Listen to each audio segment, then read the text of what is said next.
Some questions have haunted humanity for centuries, not because we lack intelligence, but because the answers seem to deliberately hide from us. Civilizations vanished overnight. Ships found drifting, crew gone, meals still warm. Ancient structures built with a precision we still cannot replicate. What were they trying to tell us? What were they running from? Tonight, we revisit history's darkest corners. The cases that kept investigators awake, that rewrote what we thought we knew. So settle in, and let's begin. Let's imagine standing on the walls of Constantinople in the 7th century. The horizon is dark. Then, without warning, the sea itself appears to catch fire.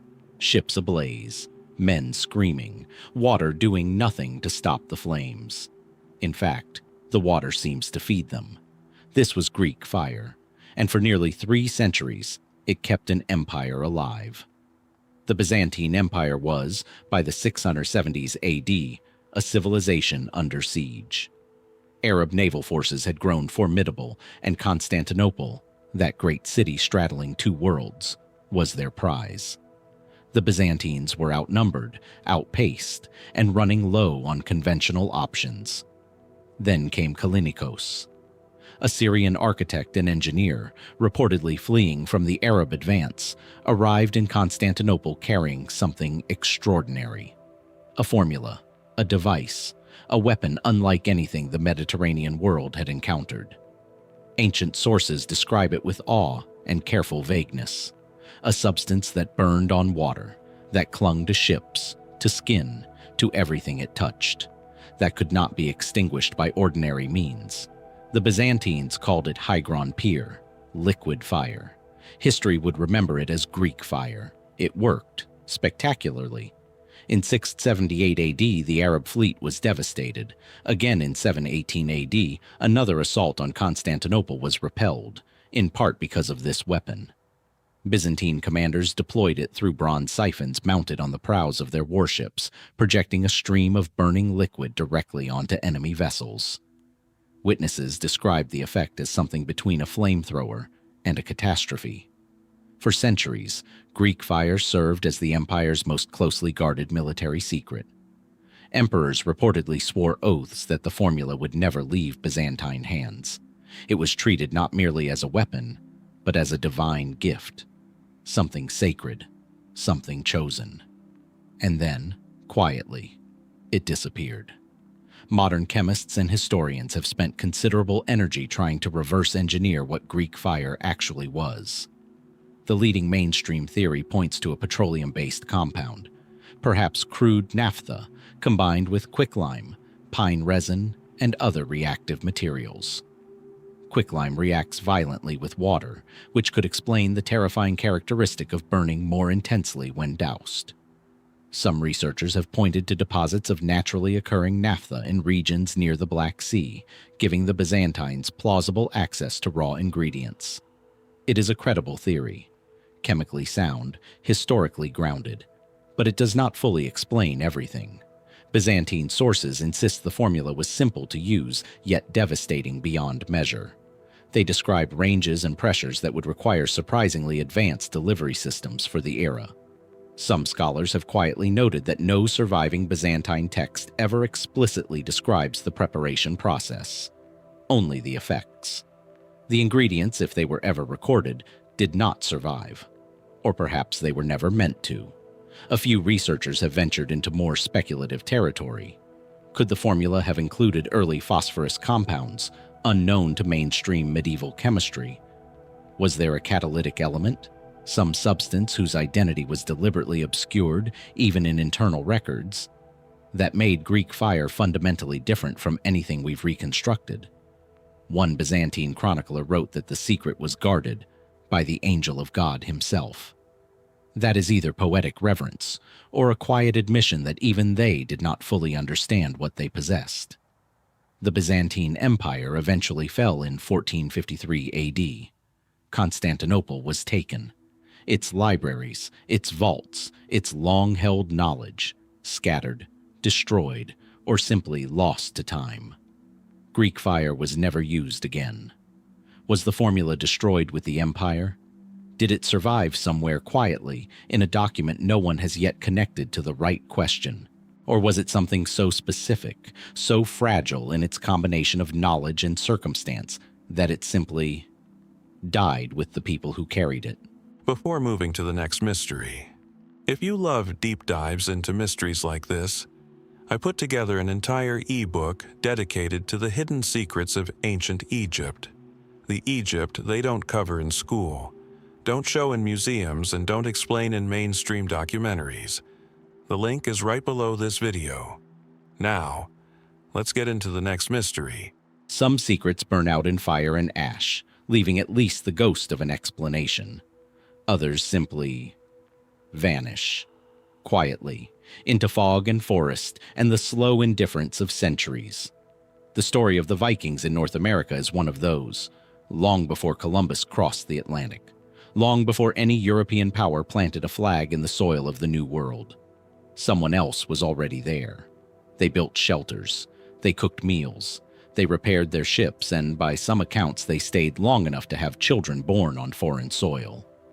And then they left, or were driven out, or simply disappeared into a history that wasn't ready to record them. The Norse sagas, ancient Icelandic texts passed down through generations, describe a land called Vinland, rich in wild grapes and timber, warm by Norse standards, inhabited by people the Vikings called Skraelings, a term whose exact meaning remains debated, but whose presence would prove decisive. Two sagas in particular, the saga of the Greenlanders and Eric the Red's saga, describe these voyages in detail. Leif Erikson, son of Eric the Red, is credited with leading the first deliberate expedition to Vinland, sometime around 1000 AD. He described fertile land, salmon-rich rivers, and winters mild enough to leave grass green on the ground. For a long time, academics treated these sagas the way they often treat oral tradition, as colorful mythology dressed in the clothes of history. Then, in 1960, everything changed. On the northern tip of Newfoundland, Canada, a Norwegian explorer named Helge Ingstad and his wife, archaeologist Anne Stein Ingstad, followed a quiet lead from a local fisherman. What they found beneath the grass at a place called Lons Meadows were the unmistakable remains of Norse structures, longhouses, iron-working tools, a bronze cloakpin of Scandinavian design. Carbon dating placed the settlement firmly around 1000 AD. The sagas, it turned out, were not mythology. They were memory. Lons Meadows is now a UNESCO World Heritage Site. It is the only confirmed Norse settlement in North America, and it is extraordinary for what it proves, and deeply frustrating for what it cannot answer. The site shows evidence of perhaps 70 to 90 people. It was occupied, the evidence suggests, for only a brief period. Perhaps a decade, perhaps less. There are signs of iron smelting, boat repair, and woodworking. There are no signs of agriculture. No graves have been found, no evidence of the wild grapes that the sagas so specifically describe. Which raises a quiet but persistent question. Was Lons Meadows actually Vinland? Or was it something else entirely? A base camp, a way station, a launching point for explorations that went further south, deeper into a continent the Vikings never fully mapped. The sagas describe Vinland as warmer than Newfoundland. They describe grapes, real, wine-producing grapes, which do not grow that far north. Some researchers have pointed this detail toward New England, or even further south along the Atlantic coast. Botanical analysis of seeds found at Lons Meadows identified butternut shells, a tree that does not grow in Newfoundland but thrives further south, in regions closer to the Gulf of St. Lawrence and beyond. Someone brought those butternuts back, from somewhere. Which means the Norse didn't just land at Lons Meadows and turn around. They went further. How far further? That is where the certainty ends and the mystery opens wide. There are tantalizing fragments scattered across the continent that researchers continue to debate. A stone tower in Newport, Rhode Island, whose architecture bears a resemblance to Norse and Scottish Romanesque structures. Inscribed stones found in Minnesota, the controversial Kensington runestone, that claim, if genuine, to record a Norse expedition deep into the American interior as late as 1362 AD. A sword pulled from a lake in Oklahoma, its design consistent with medieval Norse craftsmanship, its presence in landlocked territory entirely unexplained. Most of these artifacts remain deeply contested. Some have been dismissed as hoaxes, some remain unresolved. But here is what makes dismissal difficult: the sheer geographic spread of these anomalies, the consistency of certain design elements across objects found thousands of miles apart, and the stubborn fact that the Norse were, above all else, explorers. Men and women who crossed the open North Atlantic in wooden boats, who settled Iceland and Greenland from scratch, who reached Constantinople overland through Russian rivers. The idea that they stopped at Newfoundland and simply went home, forever, asks us to believe that the most restless navigators in medieval history ran out of curiosity at the edge of a continent. The sagas tell us the settlements ultimately failed because of conflict with the Skraelings, the indigenous peoples who already called this land home. The Norse were outnumbered, their resources were stretched thin. Whatever they hoped to build, they could not defend it at that distance from Greenland. But the sagas also hint at internal divisions, at competing claims, at a settlement that may have fractured from within before any outside force could finish it. Was it pragmatic retreat, strategic withdrawal, or something more final? A community that splintered, scattered, and was quietly absorbed into a continent that had no reason to remember them. Somewhere beneath the forests of northeastern North America, or buried under centuries of sediment along a coastline that has since been reshaped by time. There may be more. Another settlement. Another cache of Norse tools or timber, or the quiet signature of people who crossed an ocean and built something, and left almost nothing behind. We found Lonso Meadows almost by accident, following a fisherman's offhand remark. What else might be waiting? For the right question, asked in the right place. Some mysteries are buried under ocean floors or locked behind ancient stone. Others are hidden in plain sight, swallowed by one of the most hostile and unforgiving landscapes on Earth, waiting in a silence so complete it feels deliberate. The Sahara Desert does not give up its secrets easily, and somewhere within it, if the accounts are to be believed, a city sleeps. Close your eyes and picture it, an oasis so remote that the desert itself seems to guard it. White towers rising against a sky so blue it hurts, gardens that should not exist, water that has no right to be there. And at the gate of this city, carved in stone, a bird, waiting, wings half open, as though it were placed there not as decoration, but as a warning. This is Zerzura, called the Oasis of Little Birds in early Arabic manuscripts, described by those who claim to have glimpsed it as a place of impossible beauty and impossible silence. The earliest known written reference to Zerzura appears in a 13th century Arabic text called Kitab al-Kanuz, loosely translated as the Book of Hidden Pearls. It is a peculiar document, part treasure map, part folklore, part something harder to categorize. Within its pages, Zerzura is described as a white city, built in the deep desert, its gate carved with the image of a bird. Inside, sleeping inhabitants, a king and queen at rest, and treasure beyond measure, guarded not by soldiers, but by something the text leaves deliberately vague. Even at its earliest recorded moment, Zerzura was already old, already legendary, already a place that people knew of but could not find.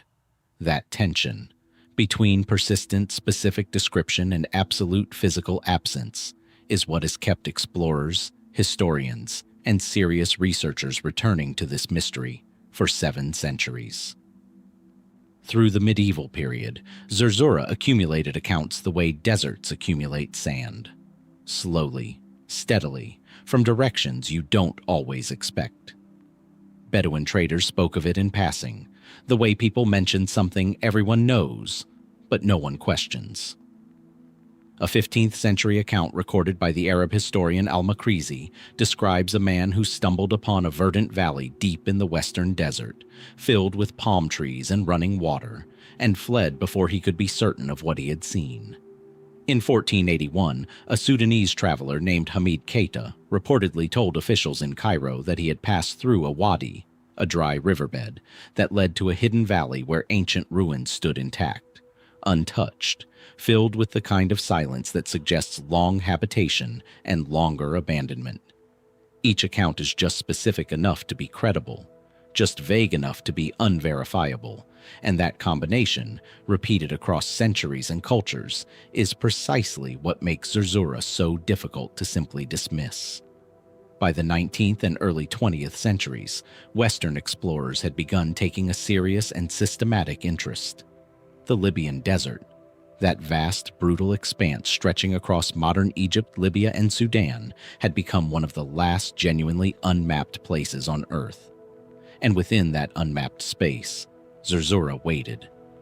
In 1835, an English traveler named John Gardner Wilkinson became the first Westerner to formally document the Zerzura legend in academic literature, drawing on Arabic sources and Bedouin oral tradition. He placed the city somewhere in the western desert west of the Nile, a region of staggering size and almost no reliable geographic data. Then came the explorers.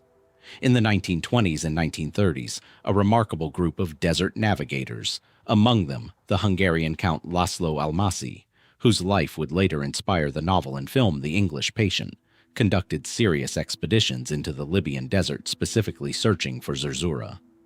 Almasi was not a romantic dreamer. He was a skilled desert navigator and a careful observer, working with the latest aerial reconnaissance technology available at the time.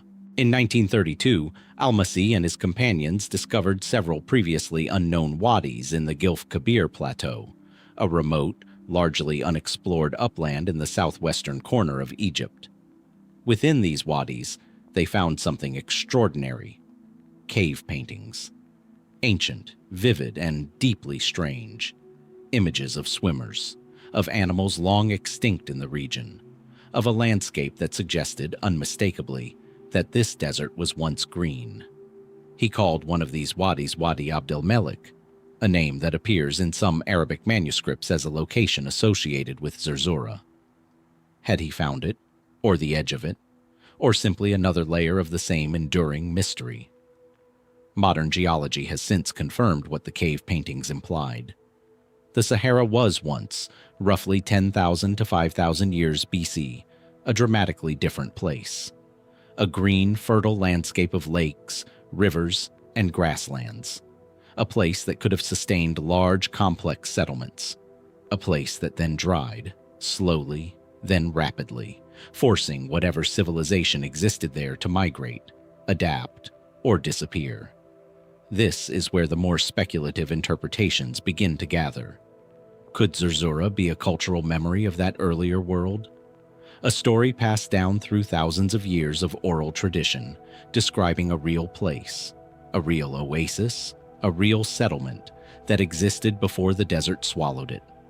Not mythology, but archaeology buried under meters of sand, waiting for the right tools and the right moment to resurface.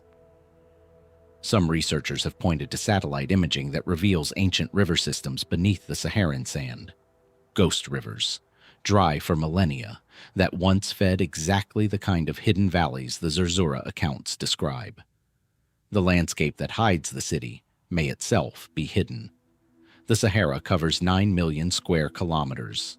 Modern survey technology has mapped its surface in extraordinary detail, and yet its subsurface, the deep geology beneath the sand, remains only partially understood. There are valleys down there. There are structures, natural and otherwise, that ground-penetrating radar has suggested but not confirmed. Somewhere in that space, beneath the silence and the heat and the indifferent beauty of the world's largest desert. Is there a gate? Is there a bird carved in stone, wings open, waiting for someone to finally ask the right question?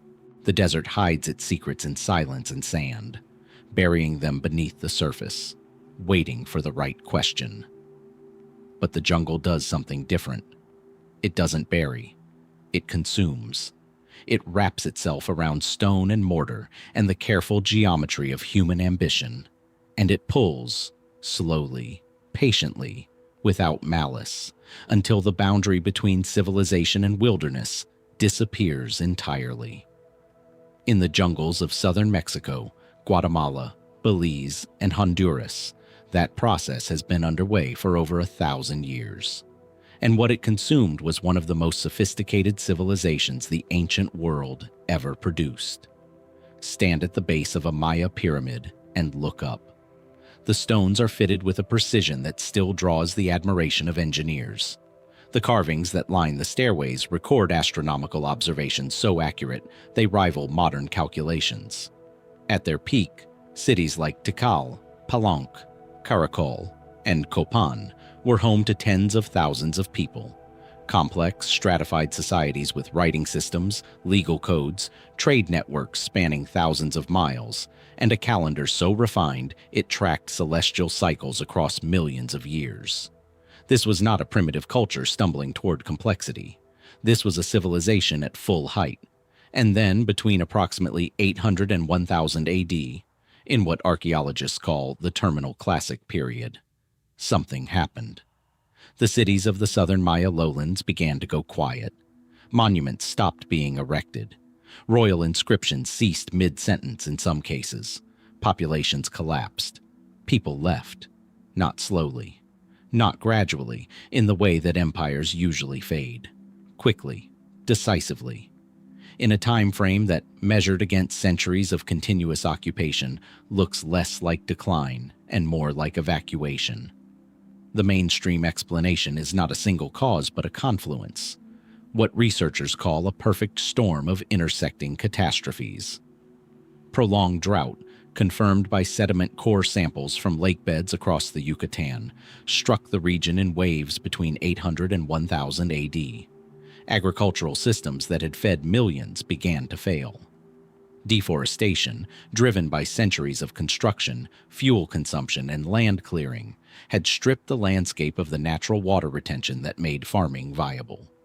Alongside environmental collapse came political fragmentation. The Maya were never a single unified empire. They were a mosaic of independent city-states, often in fierce competition. By the late Classic period, that competition had intensified into near-constant warfare. Trade routes fractured, alliances dissolved. The elaborate administrative systems that kept large urban populations fed and organized began to break down simultaneously across a wide geographic area. It is, taken together, a coherent and well-supported explanation. But coherent explanations and complete explanations are not always the same thing. Because the drought and warfare models, as robust as they are, struggle to account for certain specifics. Why did the collapse occur so rapidly in the southern lowlands, while northern cities like Chichen Itza and Uxmal continued to thrive for centuries? Why do some southern sites show evidence of deliberate ritual destruction? Altars smashed, royal monuments defaced, sacred objects broken in ways that suggest not enemy raids but something done by the inhabitants themselves. Were they erasing something? Ending something intentionally? Some researchers have pointed to evidence of internal social revolution, a population that had endured centuries of elite rule, forced labor, and ritual obligation finally turning against the structures that govern them. The smashed monuments on this reading are not the work of invaders. They are the work of people who had decided, collectively, that something needed to end. It is a deeply human possibility, and one that the stones themselves seem to support in their broken, deliberate silence.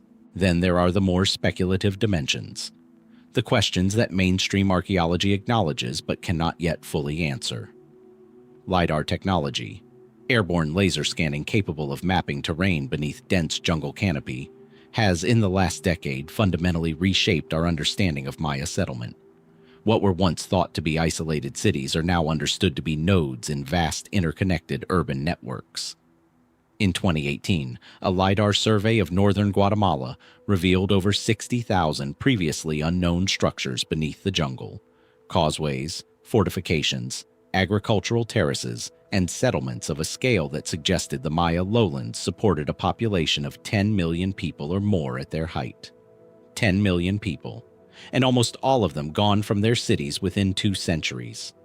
The scale of that disappearance, when you hold the LiDAR data in one hand and the collapse timeline in the other, becomes genuinely staggering. This was not the abandonment of a few towns. This was the emptying of an entire world. Where did they go? The answer, in part, is that many Maya people did not disappear. They migrated north, dispersed into smaller settlements, and continued. Their descendants are alive today, millions of them, carrying languages and traditions that connect directly to the classic period civilization. The Maya did not vanish. The cities did. But that distinction, while important, deepens rather than resolves the mystery.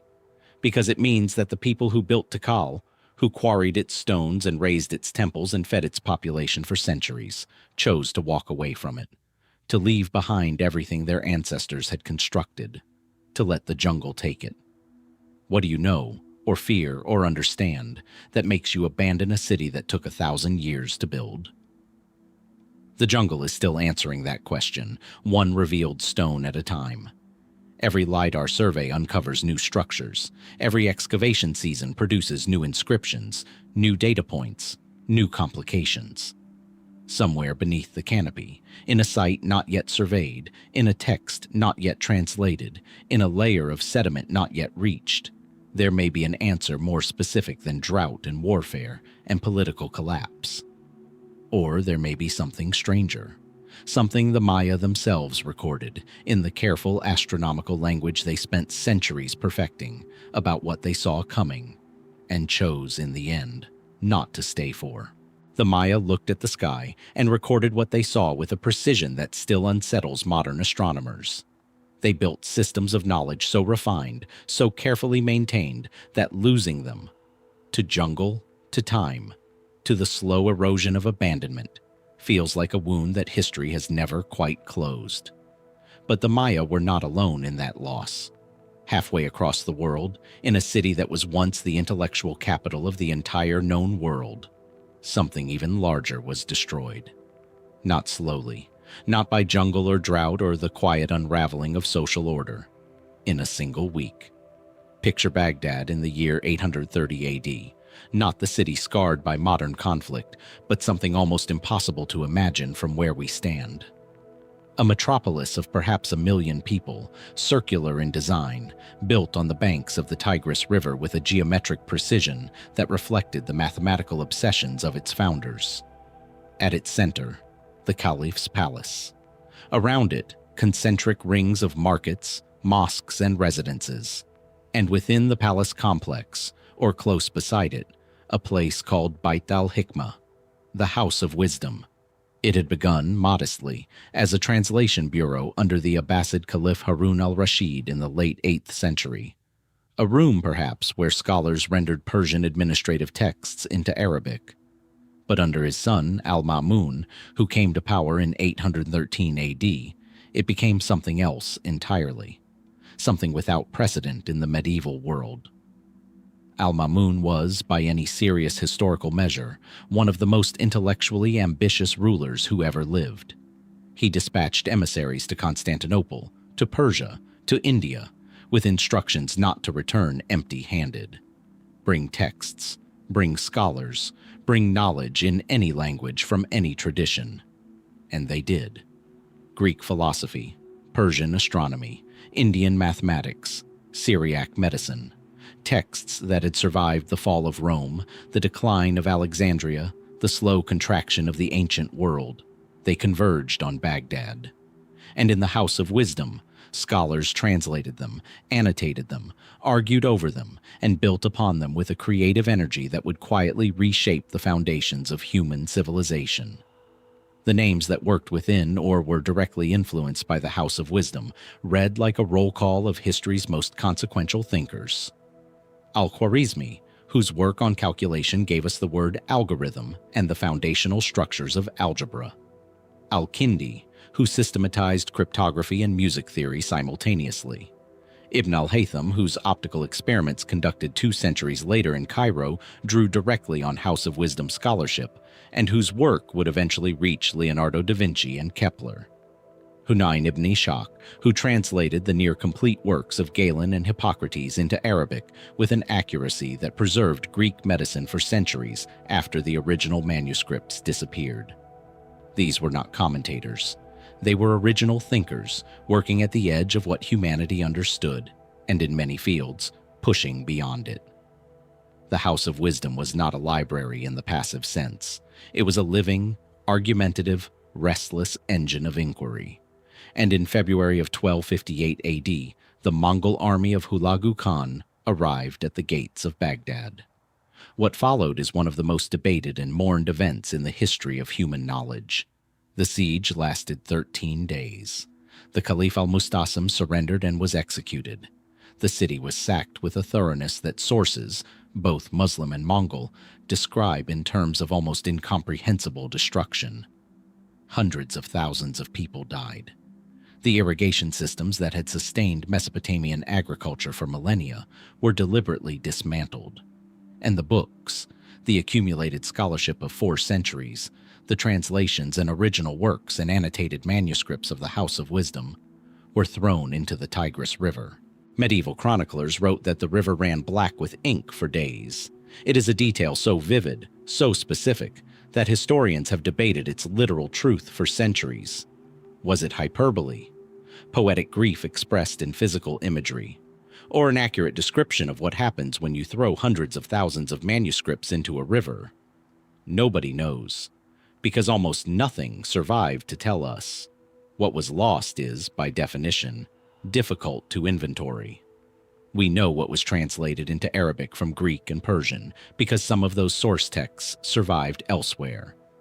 In monastery libraries, in Byzantine collections, in the careful preservation of communities the Mongols never reached.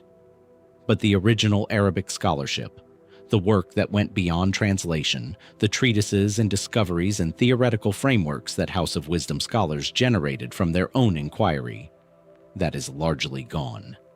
We know it existed because later scholars reference it, because there are citations in surviving texts that lead to sources no longer findable, because the intellectual history of the Islamic Golden Age has gaps in it that correspond precisely to the destruction of 1258.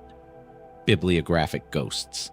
Books we know existed only because someone, somewhere, quoted them once, before those quotations too were lost. The more speculative question, and it is one that serious historians entertain carefully, is whether some portion of the House of Wisdom's collection survived. The destruction, while catastrophic, was not perfectly total. Some scholars fled before the siege. Some manuscripts were carried out of the city by refugees. There are accounts, unverified, of texts that were hidden, buried, smuggled into Persia or Egypt or further west. In the decades following 1258, certain ideas appear in European and Persian scholarship that have no clear traceable origin. Mathematical concepts, astronomical models, medical theories that seem to arrive from nowhere, fully formed. Could they have arrived from Baghdad, carried in the memory or the baggage of someone who escaped? The Tigris still runs through Baghdad. Its banks have been reshaped by centuries of flooding and construction and conflict. Whatever sank to its riverbed in February of 1258, whatever the water didn't dissolve, whatever the sediment slowly covered, is it still there? And if it is, what would it tell us about what we lost, and how much further along we might already be? Some losses echo forward through time, shaping the decisions of people who never knew what was lost. The destruction of the House of Wisdom didn't just erase knowledge, it created a hunger. A desperate, centuries-long reaching toward something just beyond the edge of the known world. Toward allies, toward wisdom, toward the reassuring possibility that somewhere out there, beyond the deserts and the hostile kingdoms and the unmapped silences, there was a powerful friend waiting. That hunger had a name, and the name was Prester John. Imagine receiving a letter. It arrives at the court of a European king sometime around 1165 AD, and it is unlike anything the royal scribes have encountered.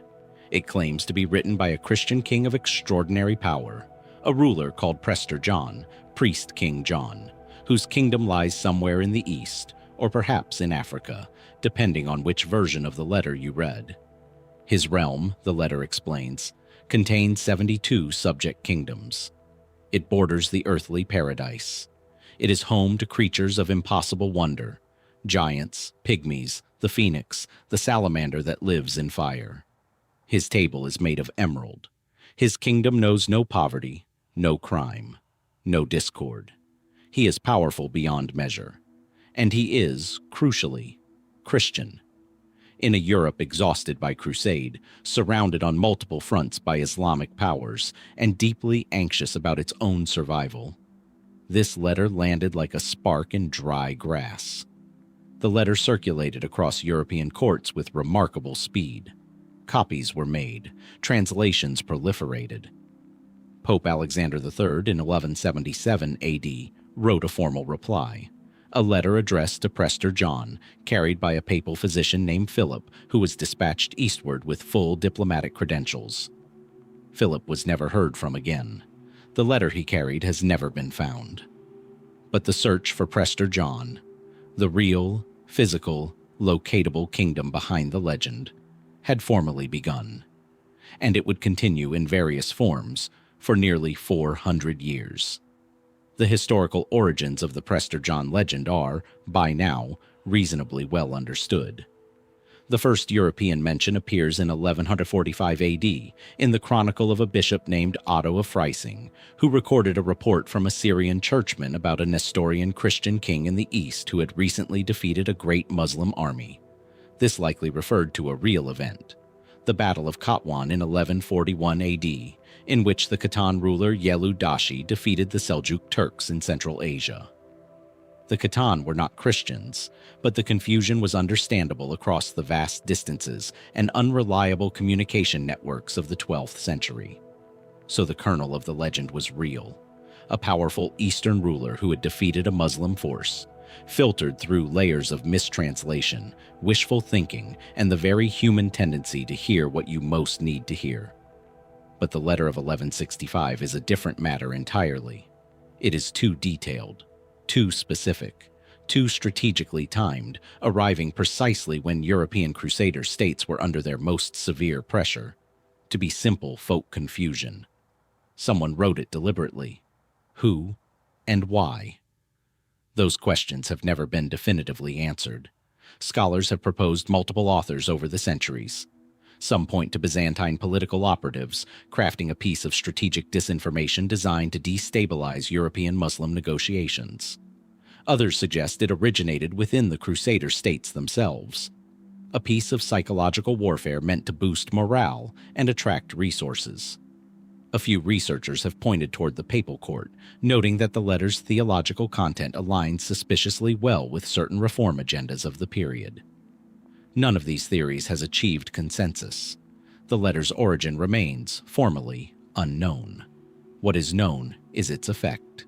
For the next 3 centuries, the search for Prester John's kingdom became one of the organizing obsessions of European exploration. When Marco Polo traveled to Asia in the late 13th century, he asked about Prester John.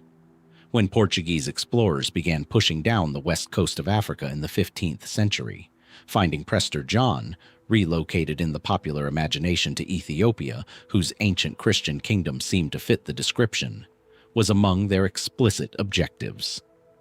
Vasco da Gama's voyage around Africa, the Portuguese missions to Ethiopia, the systematic European mapping of the African interior, all of it in part motivated by a letter that may have been a fabrication, describing a king who may never have existed. Ethiopia, it turned out, was real, and its Christian tradition was ancient. The Ethiopian Orthodox Church traces its origins to the 4th century AD, and its emperors claim descent from King Solomon. When Portuguese emissaries finally made sustained contact with the Ethiopian court in the early 16th century, they found a sophisticated Christian kingdom that matched some elements of the Prester John descriptions and none of the more fantastical ones. No giants, no emerald table, no earthly paradise at the borders, but a genuine, ancient, and powerful Christian civilization that had survived, largely unknown to Europe, in the highlands of East Africa for over 1,000 years. Was Ethiopia the answer? A partial answer? Or simply the last in a long series of real places that the legend absorbed and reshaped, the way legends always do?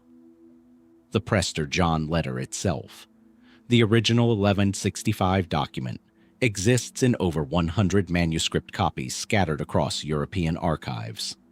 No two versions are identical.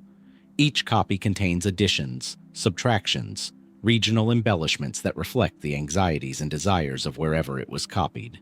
It is a document that kept rewriting itself to stay relevant, which raises a question that goes beyond history into something more unsettling.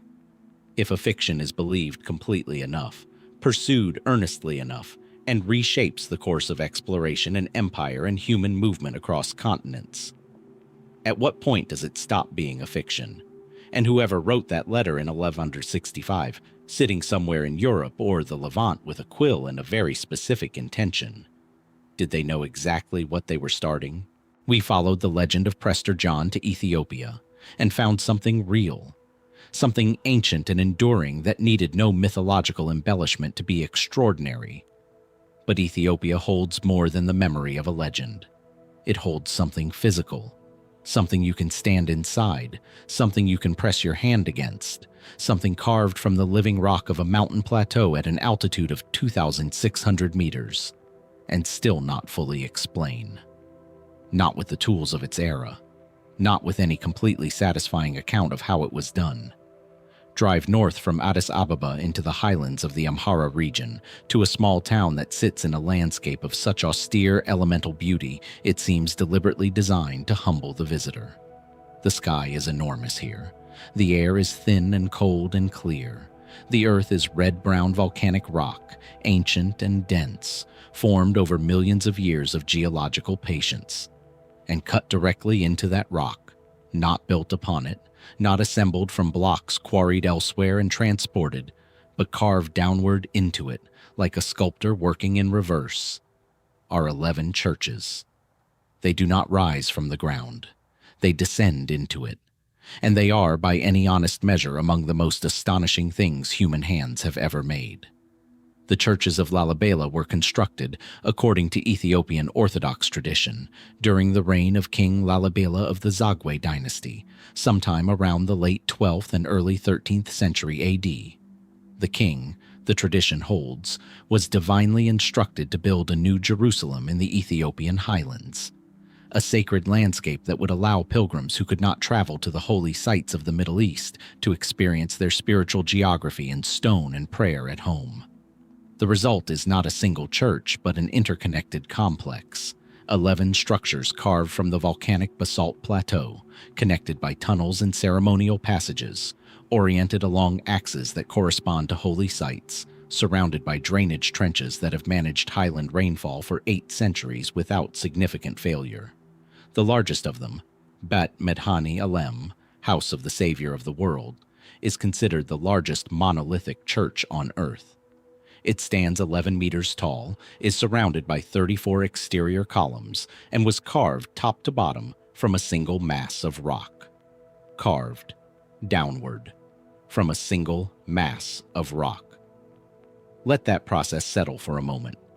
To build a conventional structure, you gather materials and assemble them upward. To carve Bet Medhane Elem, workers had to first cut a trench around the entire perimeter of the intended structure, deep enough to free the walls from the surrounding plateau. Then carve the exterior surfaces, then remove the interior rock, floor by ceiling, creating rooms and columns and arches and decorated surfaces within a mass of stone that could not be moved, repositioned, or corrected if a measurement went wrong. There was no margin for structural error. A miscalculation in a conventional building means a wall comes down. A miscalculation here, at any stage, meant cracking or destabilizing a structure that weighed thousands of tons and could not be rebuilt. And yet the columns are straight. The proportions are consistent. The drainage systems function. The buildings have stood largely intact for approximately 800 years. The mainstream historical position is that Lalibela was constructed by a large, skilled workforce over several decades, possibly drawing on craftsmen from across the region, including, some scholars suggest, influences from Aksumite architectural tradition and possibly from Coptic Egyptian or even broader Mediterranean stoneworking practices. Ethiopian oral tradition speaks of workers laboring by day and angels continuing the work by night, a detail that most historians read as a literary expression of the construction's seemingly impossible pace rather than a literal account. The labor theory is sound in principle. Large organized workforces have accomplished extraordinary things throughout history. The question is one of specifics, of engineering knowledge, of project management, of the precise techniques required to carve 11 interconnected structures into a mountain plateau with the tools available in 12th century Ethiopia. And those specifics remain, to a notable degree, unresolved. No contemporary written account of the construction process has survived, or has yet been found. There are no records of the workforce, no descriptions of the tools or techniques, no administrative documents of the kind that survive, for example, from ancient Egyptian construction projects.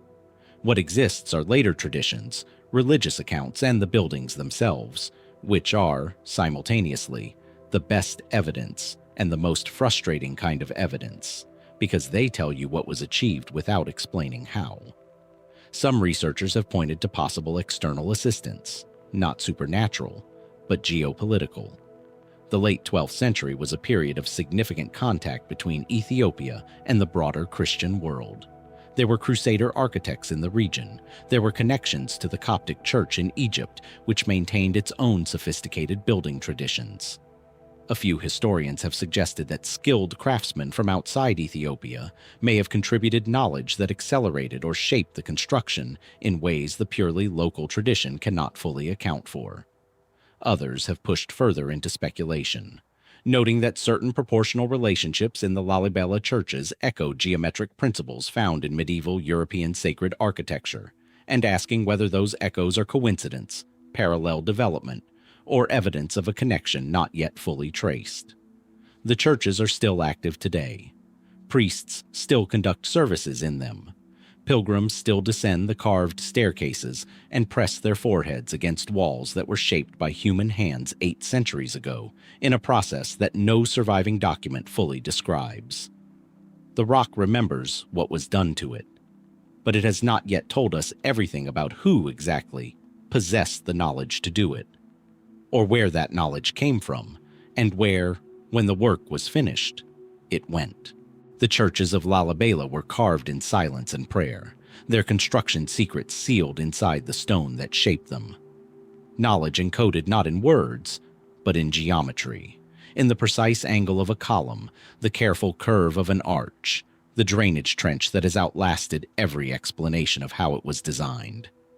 But there is another kind of silence, not the silence of stone, but the silence of absence, the silence of shelves emptied, of scrolls that existed for centuries, and then, by degrees or in sudden catastrophe, simply stopped existing. That silence has a location. It sits on the Mediterranean coast of northern Egypt, in a city that was once the most cosmopolitan place on Earth. And it may be the most consequential silence in human history. Stand in modern Alexandria and look toward the harbor. The water is the same water, the same deep, shifting Mediterranean blue that lapped at these shores when the city was young. The light is the same light. But the city that Alexander the Great founded in 331 BC, that the Ptolemaic dynasty transformed into the intellectual capital of the ancient world, exists now almost entirely beneath the surface, under modern streets, under apartment buildings, under the harbor waters themselves, where earthquakes and centuries of coastal subsidence have swallowed entire districts. Somewhere in that buried city stood the Mausion, the Temple of the Muses, and within or adjacent to it, the institution that would become the most famous repository of knowledge the ancient world ever assembled, the Library of Alexandria. At its height, the library is believed to have held somewhere between 400,000 and 700,000 scrolls, depending on which ancient source you consult and how skeptically you read them. These were not merely books in the modern sense. They were the accumulated written knowledge of the Mediterranean and Near Eastern world. Greek philosophy, Egyptian medicine, Babylonian astronomy, Persian history, Indian mathematics, the works of playwrights and poets and engineers and theologians from dozens of cultures across several centuries. The Ptolemaic kings pursued this collection with an acquisitiveness that bordered on compulsion. Ships entering Alexandria's harbor were routinely searched, and any scrolls found were confiscated, copied, and sometimes the copies returned while the originals were kept. Ambassadors were dispatched to foreign courts with instructions to acquire texts by purchase, trade, or diplomacy. The goal, stated with remarkable directness in ancient sources, was the collection of all the books in the world.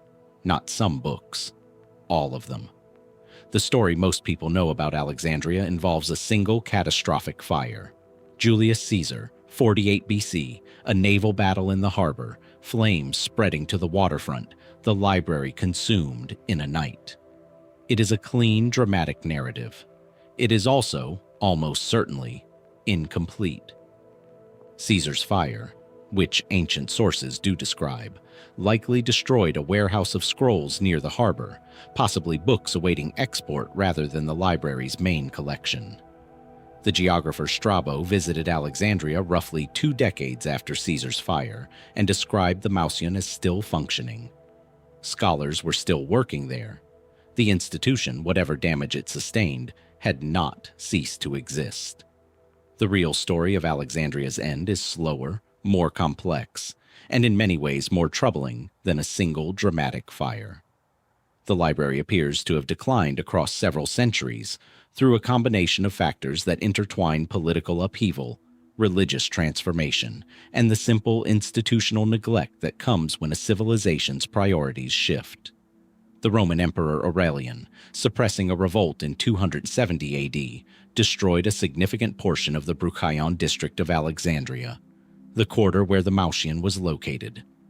How much of the collection survived that destruction is unknown. In 391 AD, the Serapeum, a daughter library associated with the main institution, possibly housing a substantial portion of the collection by that point, was destroyed by a Christian mob acting under the authority of the bishop Theophilus, who had received imperial permission to demolish pagan temples. Ancient sources describe the destruction of the building. Whether the books inside were burned, removed, scattered, or had already been relocated is a question the sources do not clearly answer.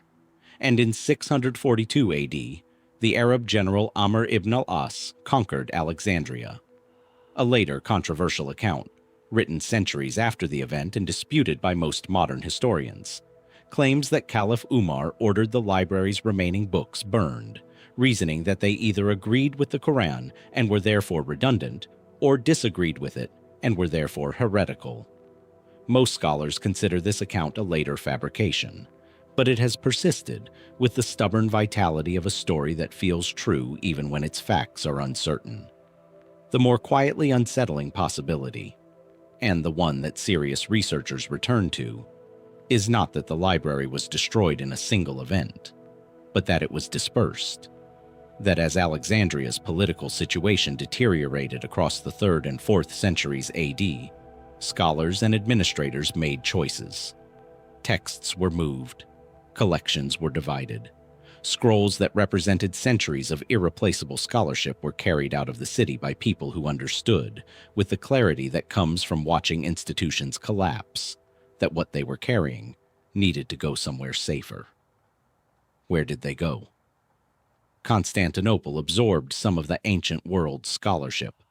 Monastic libraries in Egypt, Syria, and Persia preserved texts that had no business surviving, and yet did.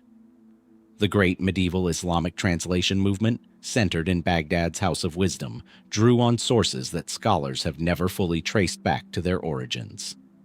Could some of those sources have been Alexandrian? The harbor of Alexandria has been partially excavated by underwater archaeologists who have found remnants of Ptolemaic-era structures beneath the water. The excavations continue, Beneath the modern city, ground-penetrating surveys have identified ancient structures not yet excavated. Rooms, corridors, spaces whose contents remain unknown. Somewhere in that buried, drowned, built-over city, is there a room? A sealed chamber, a forgotten cellar, a cache of carbonized papyrus that no one has yet thought to look for in exactly the right place. Or did the last scroll of Alexandria burn in a fire no one recorded, read by no one, mourned by no one who knew what it contained? That is the question the harbor keeps. And the harbor is not finished answering. Alexandria's harbor keeps its silence in water and sediment, in the physical absence of things that once existed and no longer do. That silence is the silence of loss, of knowledge destroyed or scattered beyond recovery. But there is another kind of silence that may be even more disquieting. The silence of something that exists, completely, physically, that you can hold in your hands, photograph, scan, subject to every analytical tool modern science possesses, and still cannot read. That silence lives in a vault at Yale University, and it has been there, unbroken, for over a century of serious attempts to break it. It is a small book by the standards of medieval manuscripts. 240 pages of vellum. Calf's skin, prepared and written upon with evident care and deliberate intention. The pages are filled with text. Dense, flowing, consistent text, written left to right in an alphabet that resembles nothing in the recorded history of human writing systems. Alongside the text, illustrations, hundreds of them. Plants that do not correspond to any identified species. Astronomical diagrams of unsettling precision. Human figures, small and rounded, moving through systems of tubes and pools in configurations that suggest medicine or cosmology, or something that has no clear modern category. It is called the Voynich Manuscript, and despite over a century of effort by cryptographers, linguists, historians, botanists, and artificial intelligence systems, nobody knows what it says. The manuscript takes its name from Wilfrid Voynich, a Polish book dealer who acquired it in 1912 from a Jesuit college in Frascati, Italy, along with a letter, dated 1666, from a Bohemian scholar named Johannes Marcus Marci, who was sending the book to the Jesuit polymath Athanasius Kircher in Rome. Marci's letter stated that the manuscript had once belonged to Holy Roman Emperor Rudolph II, who had reportedly paid 600 gold ducats for it, an enormous sum suggesting he believed it to be something extraordinary. Before Rudolph, the trail goes cold. Carbon dating conducted in 2009 placed the vellum's origin firmly in the early 15th century, between approximately 1404 and 1438 AD.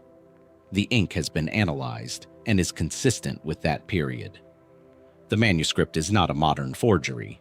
It is genuinely medieval, genuinely old, and genuinely written by someone who knew exactly what they were doing, which makes the silence of its text all the more strange. The script, referred to by researchers as Voynich, has been subjected to more sustained cryptographic analysis than almost any other undeciphered text in history. During World War II, codebreakers who had cracked Axis encryption systems turned their attention to it in their spare time and made no progress. In the decades since, professional cryptanalysts, academic linguists, and computational systems trained on every known historical cipher have approached it from dozens of angles. What they have found is deeply contradictory. Statistical analysis of the text reveals patterns consistent with natural language, letter frequency distributions, word length variations, the kind of structural regularities that appear in real writing systems and are extraordinarily difficult to fake consistently across 240 pages. The manuscript behaves, statistically, like a real language. But no one can find that language. No known tongue, living or dead, produces vocabulary that matches Voynich's when back-translated through any proposed cipher system. Every decipherment attempt that has claimed success has, under scrutiny, failed to produce consistent, verifiable translations that work across the full text.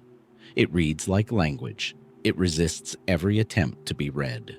The mainstream scholarly position, stated carefully, is that the manuscript is most likely an encrypted text, a cipher applied to a real language, possibly Latin, possibly an early European vernacular, possibly something more exotic, created by someone with sophisticated knowledge of both the subject matter illustrated and the techniques of obfuscation available in early 15th century Europe. The question is who and why. Some researchers have pointed toward Roger Bacon, the 13th century English friar and early empiricist, who was known to write in cipher and whose interests, optics, astronomy, medicine, natural philosophy, align with the manuscript's illustrated content. The timeline doesn't quite work, given the carbon dating, but the connection has been argued and re-argued across decades. Others have proposed a northern Italian origin, possibly connected to the humanist scholarly networks of Renaissance Italy, where the recovery and sometimes deliberate obscuring of ancient knowledge was a sophisticated intellectual game. The manuscript's illustration style has been compared to medical and herbal texts produced in that milieu, and the comparison is not unreasonable. A few researchers have gone further, suggesting the manuscript represents a genuine constructed language, an early attempt to create a universal tongue of the kind that later scholars like John Wilkins would attempt more openly in the 17th century. On this reading, Voynich isn't a cipher applied to a known language, but a wholly invented system, which would explain why no known language matches it. And then there are the voices, serious credentialed voices, who have suggested something more unsettling, that the manuscript may be at its core a sophisticated hoax, not a modern one but a medieval or Renaissance one, a fabricated text designed to look meaningful, to carry the statistical signatures of real language through careful, possibly unconscious patterning, without actually encoding anything at all. A book written to be sold. To an emperor willing to pay 600 gold ducats for mystery. The plants in the illustrations have no known species matches, despite comparison against thousands of medieval herbals. The astronomical diagrams contain configurations that some researchers have tentatively linked to specific star positions, but the links remain contested. The human figures move through their tubes and pools with an expression of absolute mundane familiarity, as though the artist found nothing unusual about what they were depicting, as though it was all perfectly clear. To someone, that someone has been dead for 6 centuries, at minimum, and whatever they encoded, language or cipher or constructed system or elaborate, beautiful nothing, they encoded it well enough that every mind we have turned toward it, from medieval scholars to modern machines, has come away with the same answer. Silence. The Voynich manuscript speaks in a language no one has learned to hear.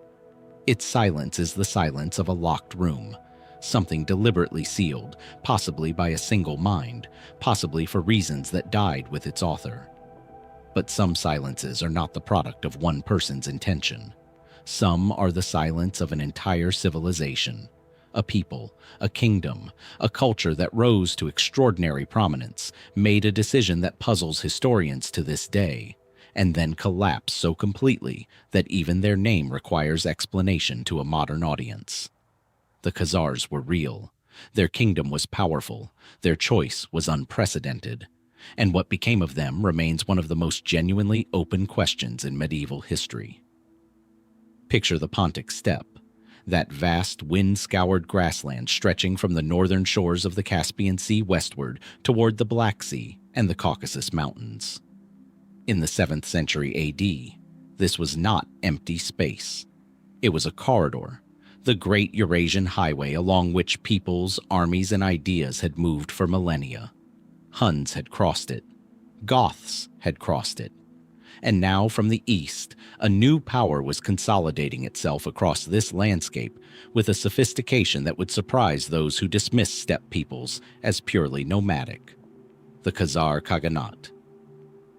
By the mid-7th century, the Khazars had emerged as the dominant power between the Caspian and Black Seas, a confederate empire governing a diverse population of Turkic, Iranian, Slavic, and other peoples across a territory of considerable size. Their capital, Atil, sat at the mouth of the Volga River and functioned as a major commercial hub, a city where Muslim, Christian, Jewish, and pagan merchants traded under a legal framework that, by the accounts of travelers who passed through, was notably tolerant and administratively competent. They were also, crucially, a military force of the First Order. In 627 AD, the Khazars allied with the Byzantine Emperor Heraclius against the Sassanid Persian Empire. In 642 AD, as Arab forces fresh from their conquest of Persia pushed northward through the Caucasus, they encountered the Khazars and were stopped. The battles of the Caucasus Passes, fought across the late 7th and early 8th centuries, represent one of history's less celebrated but genuinely consequential military collisions. Arab chronicles describe the Khazar warriors with a respect that the sources reserve for formidable opponents. The Arab expansion into Europe's eastern flank was checked in significant part by the Khazars, a fact that most Western history curricula have largely omitted. Then, sometime in the 8th or early 9th century AD, the precise date is debated, with estimates ranging from 740 to 861 AD depending on the source. The Khazar ruling elite converted to Judaism, not Christianity, not Islam, not one of the faiths of their powerful neighbors, whose political implications would have been immediately legible to every court in the known world. Judaism, the minority faith of a dispersed people with no territorial power base, no military force, no political leverage to offer. It is, by any historical measure, a startling choice. The primary source for the conversion is a remarkable document, a letter exchange in Hebrew between a Spanish Jewish scholar named Hasdai ibn Shaprut and a Khazar king named Joseph, dating to approximately 960 AD. In these letters, Joseph describes the conversion story in detail. His ancestor, a king named Bulan, summoned representatives of Islam, Christianity, and Judaism to debate the merits of their respective faiths. After hearing all three, Bulan chose Judaism. It is a clean, appealing narrative, a rational king conducting a theological audit and selecting the winner on merit. Medieval Jewish writers found it deeply encouraging. Modern historians find it somewhat too clean. The political logic beneath the conversion has been analyzed extensively. The Khazars sat between two expanding superpowers, the Abbasid Caliphate to the south and east, the Byzantine Empire to the west, both of whom were actively seeking to bring the Khazars into their respective religious and political orbits. Conversion to either faith would have implied subordination, alliance obligations, a tipping of the careful balance that kept the Khaganate independent. Judaism offered a third path, a monotheistic faith that satisfied the theological currents of the age, without aligning the Khazars politically with either of their powerful neighbors. It was, on this reading, a masterstroke of geopolitical neutrality dressed in religious clothing. But whether that calculation was the cause of the conversion, or a retrospective justification, or simply one factor among several, the sources do not clearly say. The deeper mystery is what happened next, and what happened to the Khazars themselves. By the late 10th century, the Khaganate was under severe pressure. The Rus, the Viking-descended rulers of early Russia, attacked Atil in 968 or 969 AD, destroying the capital. The Khazar state fragmented, the population dispersed, and here the speculation begins in earnest. The historian Arthur Kestler, in his 1976 book The 13th Tribe, proposed a theory that has been hotly contested ever since, that the Khazar conversion seeded a substantial Jewish population in Eastern Europe, and that a significant portion of Ashkenazi Jewish ancestry traces back not to ancient Palestine, but to converted Khazar descendants.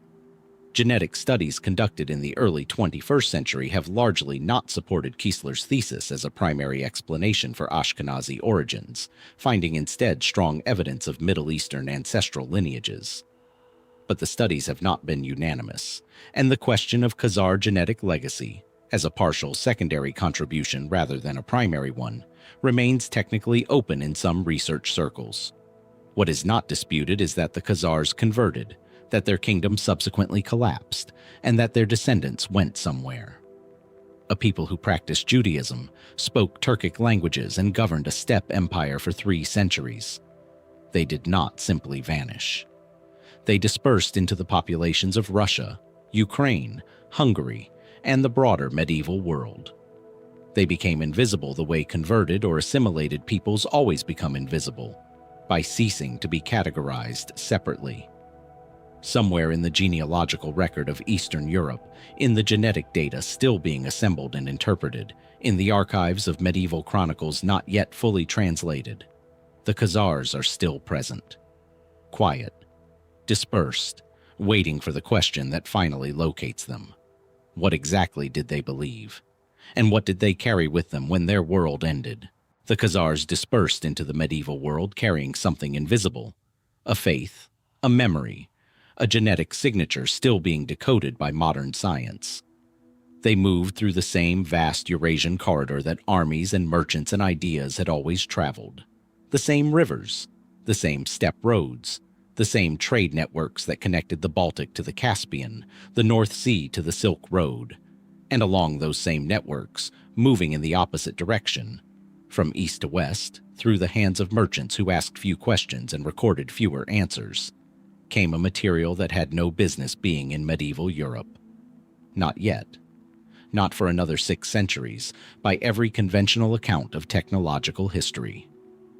But there it was, folded into the blade of a sword, waiting in the iron for a metallurgist with a modern spectrometer to find it and ask the question that changes everything. How did they do this? Hold the image of a medieval sword in your mind. Heavy, functional, made from iron ore smelted in a clay furnace, hammered into shape, hardened through a process that Viking Age smiths understood in practice without fully understanding in theory. Effective, certainly. A weapon that won battles and ended lives and lasted, in some cases, centuries. But limited. Brittle at the edges under sustained impact.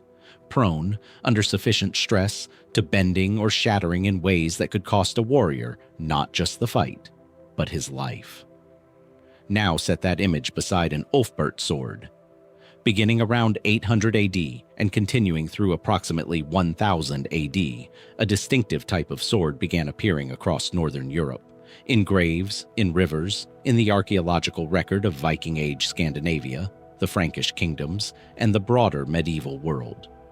These swords were marked with a single identifying feature inlaid directly into the blade, the letters spelling Plus by Ulfberht Plus, flanked by crosses, executed in raised iron characters that were part of the blade itself rather than stamped or engraved onto the surface. The name. The brand.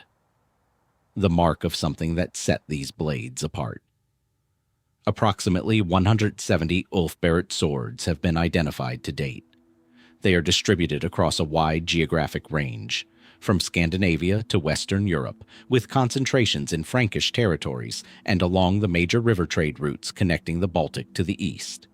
And when modern metallurgists subjected them to spectrographic analysis, what they found inside the metal stopped the conversation entirely. A Viking Age sword, produced by the bloomery smelting process standard in medieval Europe, contains significant quantities of slag. The impurities, primarily silicates, that remain trapped in the iron when it is smelted at temperatures the available technology could achieve. These impurities weaken the metal. They are the unavoidable consequence of a process operating at the edge of its thermal capacity. The genuine Ulfberht swords contain almost no slag. Their carbon content is elevated, between 1.0 and 1.2%, which places them firmly in the category of crucible steel, also known as Wootz steel. A material of extraordinary strength and flexibility. A material produced by a smelting process requiring temperatures of approximately 1600 degrees Celsius. Temperatures that European metallurgy would not reliably achieve until the Industrial Revolution, roughly 8 centuries after these swords were made. The metal inside a genuine Ulfberht sword is, by the technical standards of its era, impossible. Crucible steel was not unknown in the medieval world. It was produced in Central Asia and the broader Islamic world in regions corresponding to modern Iran, Afghanistan, and Uzbekistan, through a process that had been refined across centuries of sophisticated metallurgical practice. The famous Damascus steel, whose properties of edge retention and flexibility made it legendary among Crusader-era warriors, was a product of this tradition. The mainstream explanation for the Ulfberht mystery runs through trade.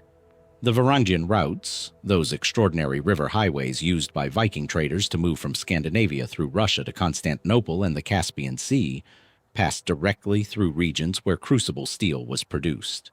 Archaeological evidence confirms that Viking traders reached the markets of the Abbasid Caliphate. Thousands of Islamic silver coins have been found in Scandinavian hoards, direct physical evidence of sustained commercial contact. On this reading, Ulfberht steel was imported, raw material acquired in eastern markets, transported along the Volga trade route, and worked by Frankish or Scandinavian smiths with sufficient skill to shape it without compromising its properties. It is a credible explanation, historically grounded, consistent with what we know about medieval trade networks, but it raises its own questions without fully answering them.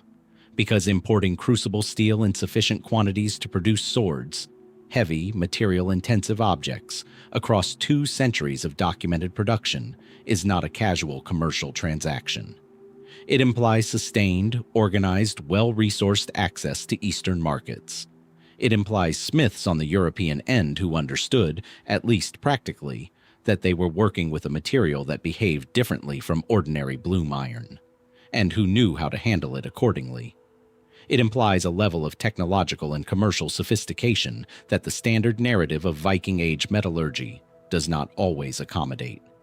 And then there is the matter of the imitations, because alongside the genuine Ulfberht swords, those blades of near impossible purity, there exists a larger population of swords bearing the same inscription, but made from ordinary bloom iron.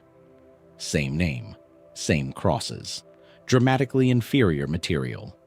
Counterfeits, medieval forgeries, produced to capitalize on the reputation of a brand whose quality was evidently well known to the buyers of high-end weaponry in 9th and 10th century Europe. The existence of counterfeits confirms something important.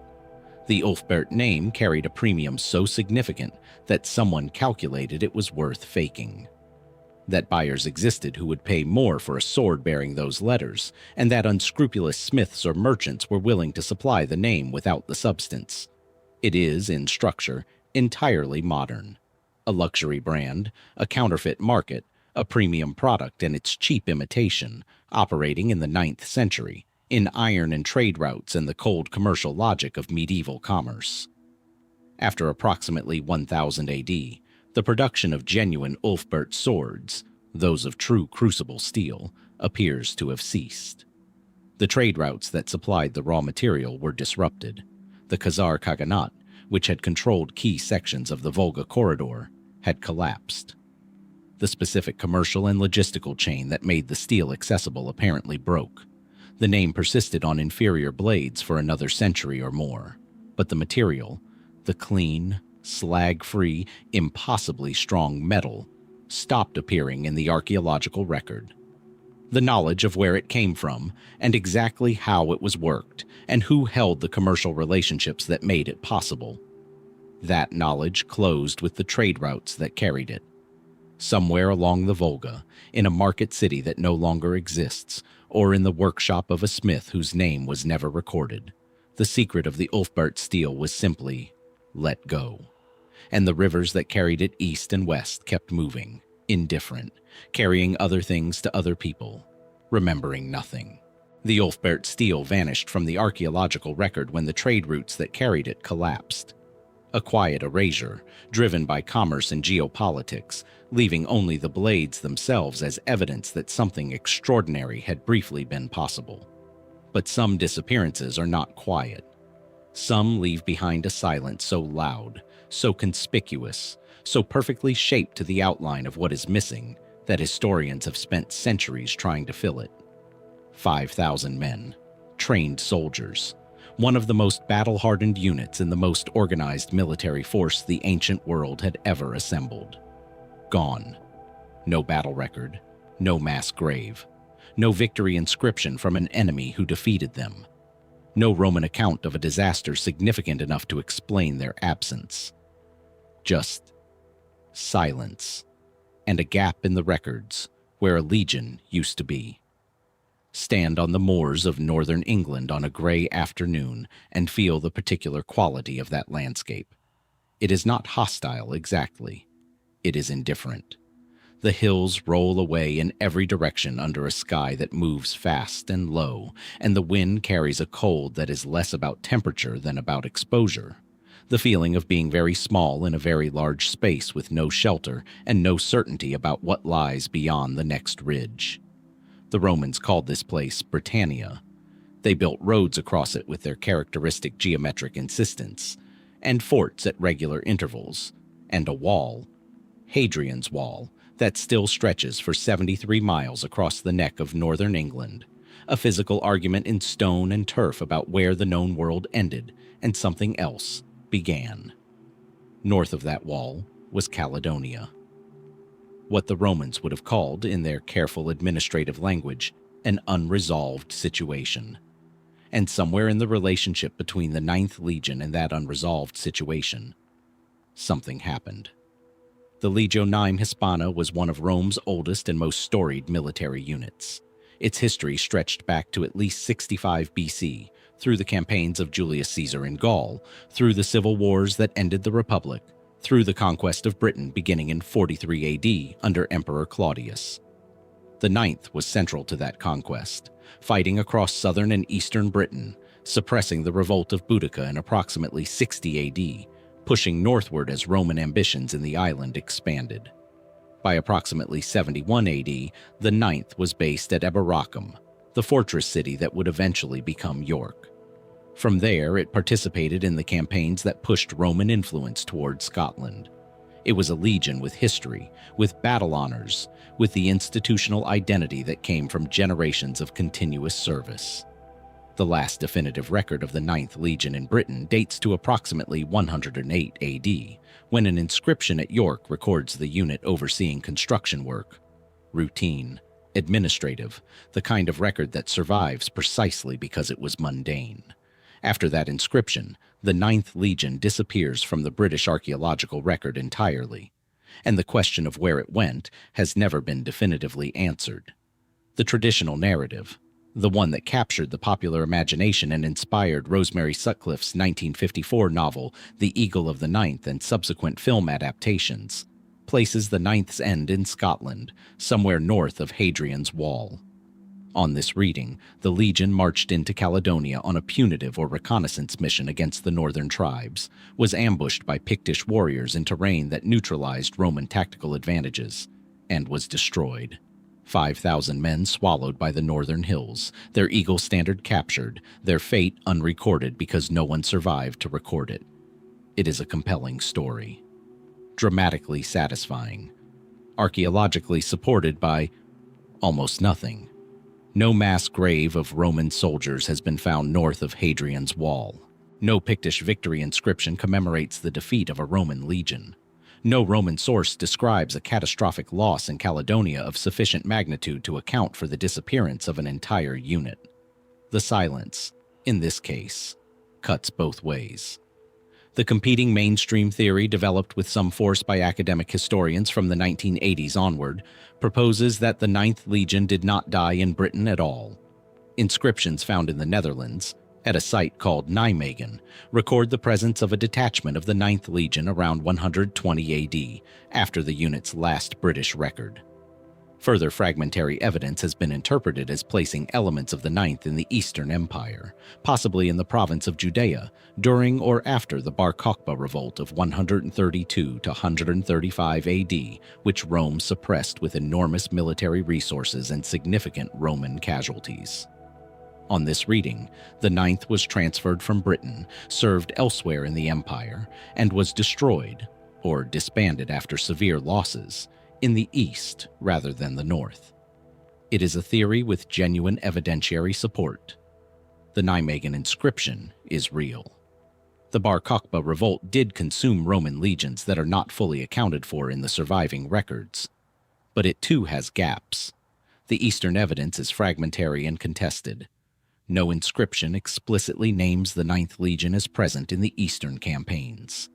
The unit never appears again in any Roman military record after the early 2nd century, which means that whether it ended in Scotland or Syria or somewhere else entirely, it ended badly enough and completely enough to leave almost no trace. A legion that simply ceases to appear, in an empire that documented its military units with considerable bureaucratic thoroughness, is a legion that met an end the record keepers either could not or chose not to describe. There is a third dimension to this mystery that the more speculative researchers have explored. The possibility that the Ninth's end was not just a military disaster, but a political embarrassment significant enough to encourage official silence. Rome did not always commemorate its failures. The Damnatio Memoriae, the deliberate erasure of disgraced persons or events from official records, was a real practice. If the Ninth Legion was destroyed through incompetence or mutinied or was involved in some political crisis sensitive enough to require suppression, the absence of records would look exactly as it does. Not accidental loss, deliberate removal. Could the disappearance of the Ninth be not a mystery of what happened, but a mystery of what was decided, by someone with the authority and the motive to ensure that whatever happened would not be officially remembered? The moors of northern England are still being surveyed. Metal detectorists and professional archaeologists continue to find Roman artifacts in unexpected locations. Coins, equipment fragments, the occasional inscription that recontextualizes what was previously assumed. Every few years, a new find in Scotland or northern England reopens the question. Somewhere out there, in a peat bog, beneath a farmer's field, in a layer of soil not yet disturbed, there may be the evidence that settles it. The mass grave, the eagle standard, the inscription that names the Ninth and the place and the date. Or there may be nothing, because some endings happen in places and circumstances that leave no physical record, only the absence of men who were there and then were not. 5,000 soldiers walked north, or east, or somewhere, and the empire that sent them never explained why they didn't come back. The Ninth Legion walked into silence and never walked out. 5,000 men, swallowed by a gap in the record so complete it feels less like accident and more like intention, as though history itself decided that whatever happened was not meant to be remembered. But sometimes the gaps in history are not about people.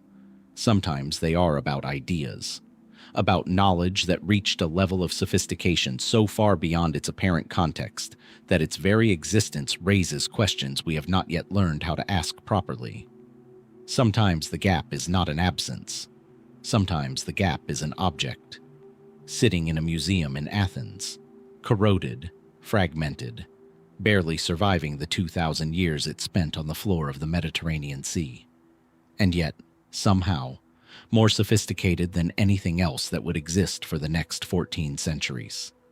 In the spring of 1900, a group of Greek sponge divers were blown off course near the small island of Antikythera, between Crete and the Greek mainland.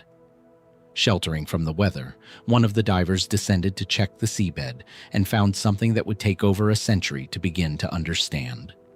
The wreck of a Roman-era cargo ship, lying at approximately 45 meters depth, surrounded by an extraordinary cargo of bronze and marble statues, glassware, jewelry, and pottery, dating to roughly 70 to 60 BC. Among the recovered artifacts was a lump of corroded bronze, unremarkable in appearance, about the size of a large dictionary fused into fragments by 2 millennia of saltwater oxidation. It sat in the National Archaeological Museum in Athens for 2 years before anyone noticed that it had split open to reveal something inside.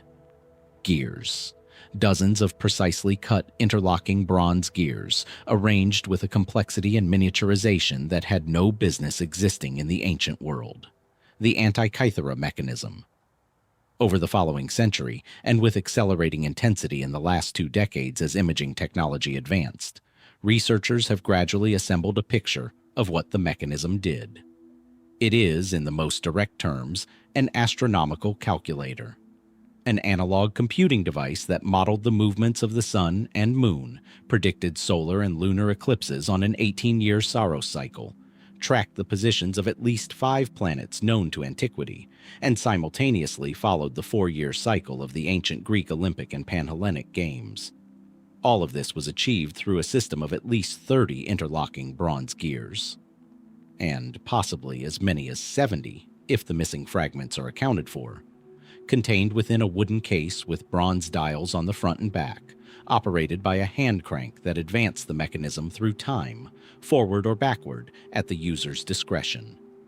You could, in other words, set a date in the past or future and read off the astronomical conditions for that moment. In 150 BC, with bronze gears, in a box you could carry. The immediate, inescapable question is not what it did, but what it represents. What body of mathematical and mechanical knowledge had to exist, fully developed and practically mastered, for someone to design and build this object? The differential gearing system required to model the moon's elliptical orbit, a motion that speeds and slows in ways that a simple gear train cannot replicate, was not supposed to exist in the ancient world. Historians of technology had, before the Antikythera mechanism was understood, placed the first use of differential gearing in 16th century Europe. The mechanism pushes that date back 16 centuries. The pin and slot coupling used to model the lunar anomaly is an engineering solution of genuine elegance, the kind of solution that requires not just knowledge of the problem, but sustained, iterative experimentation with physical prototypes. You do not arrive at that solution theoretically. You arrive at it by building things, testing them, finding they don't work quite right, and building them again. Someone built a lot of things before they built the Antikythera mechanism. Where are those things? The mainstream historical position places the mechanism within the tradition of Greek mathematical astronomy, specifically the school associated with figures like Hipparchus of Nicaea, whose 2nd century BC work on lunar motion and eclipse prediction aligns closely with the mechanism's computational parameters. Rhodes, the Greek island that served as a major intellectual and commercial center in the Hellenistic period, has been suggested as a possible origin point.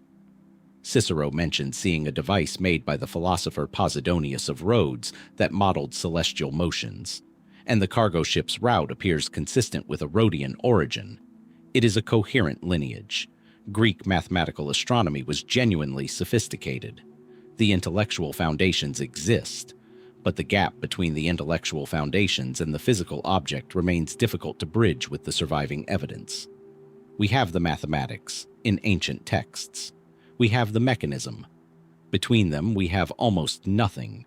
No workshop records, no design documents, no intermediate devices that show the developmental stages, no ancient author who describes the construction process in sufficient detail to explain how the gear trains were cut to the tolerances the mechanism required. Tolerances, incidentally, that modern machinists who have studied the original fragments describe with undisguised respect. The more speculative territory begins with a simple observation. The Antikythera mechanism is not primitive. It is not an early attempt, crude but promising, at a technology that would later be refined.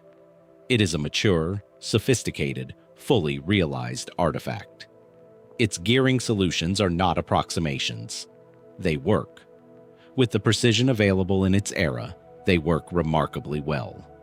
That kind of maturity implies a tradition, a lineage of development, of accumulated practical knowledge, of makers who learned from predecessors who learned from predecessors.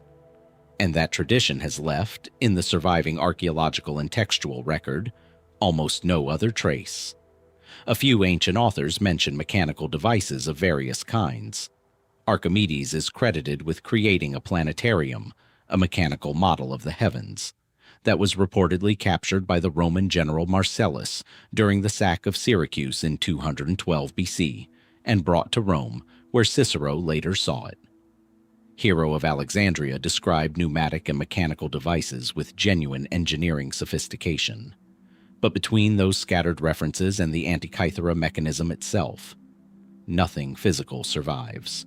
Either the tradition was real and its products have not yet been found, or the mechanism represents a peak, a singular achievement by an individual or small group of exceptional ability, reached and then lost before it could propagate. Both possibilities are, in their own way, vertiginous. The Antikythera wreck has been re-excavated in recent years with modern technology, underwater robots, high-resolution imaging, sediment analysis. New fragments have been recovered. New inscriptions on the mechanism's surface have been read, including a front-cover text that appears to describe the mechanism's astronomical functions in plain language, as though it came with an instruction manual. Fragments of at least one other similar device may exist, unidentified, in museum collections around the world. Pieces of corroded bronze that nobody has yet thought to look at the way the Antikythera fragments were eventually examined. The mechanism we have may not be the only one that was ever made, which means the question is not just how this object came to exist, but how many of them there were, where they went, and what else was built by the hands that made them, that the sea has not yet chosen to return. The Antikythera mechanism confronts us with a specific kind of mystery, the mystery of capability without context, of an object whose sophistication implies a tradition, a lineage, a body of accumulated knowledge that should have left more traces than it did. We can measure what it did. We can admire how well it did it. But the world that produced it remains frustratingly just out of focus, visible in outline, opaque in detail. The Roman Empire left behind an extraordinary volume of written and physical evidence. Roads, aqueducts, legal codes, military records, architectural manuals, agricultural guides, philosophical treatises, personal letters preserved in volcanic ash. Rome was, among other things, a civilization that documented itself with considerable enthusiasm, which makes what we are about to examine all the more strange, because Rome left behind over 100 examples of a small bronze object, found across a wide geographic range, recovered from hoards and graves and the foundations of buildings. And in all of that documentation, all of those letters and manuals and careful administrative records, not one Roman writer ever mentions it. Not once. Pick one up, in your imagination, since the real ones sit behind museum glass from Britain to Hungary. It fits comfortably in both hands. It is made of bronze, cast with evident skill, hollow inside. Its shape is a dodecahedron, 12 flat pentagonal faces, each face pierced by a circular hole, the holes on different faces varying in diameter. At each of the 20 corners where the faces meet, a small bronze knob protrudes, solid and smooth, like a rivet that serves no obvious structural purpose.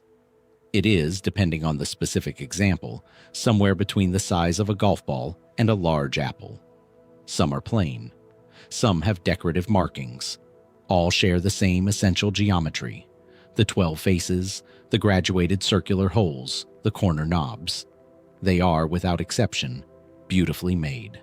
And nobody, in 2 centuries of serious archaeological inquiry, has been able to say with certainty what they were for. The first Roman dodecahedron to enter the modern scholarly record was found in England in 1739. Since then, approximately 130 examples have been identified, recovered from sites distributed across the northwestern provinces of the Roman Empire: Britain, Gaul, the Rhine and Danube frontier regions, the Low Countries. A few have been found further east, but the distribution is striking in its geographic specificity. The dodecahedrons cluster in the northern and western provinces. They are almost entirely absent from the Mediterranean heartland of the empire. No examples have been found in Rome itself. None in Italy, none in Greece, none in North Africa or Egypt or the eastern provinces. The civilization that produced them apparently did so exclusively in its colder, wetter, more peripheral territories, and left no written explanation anywhere.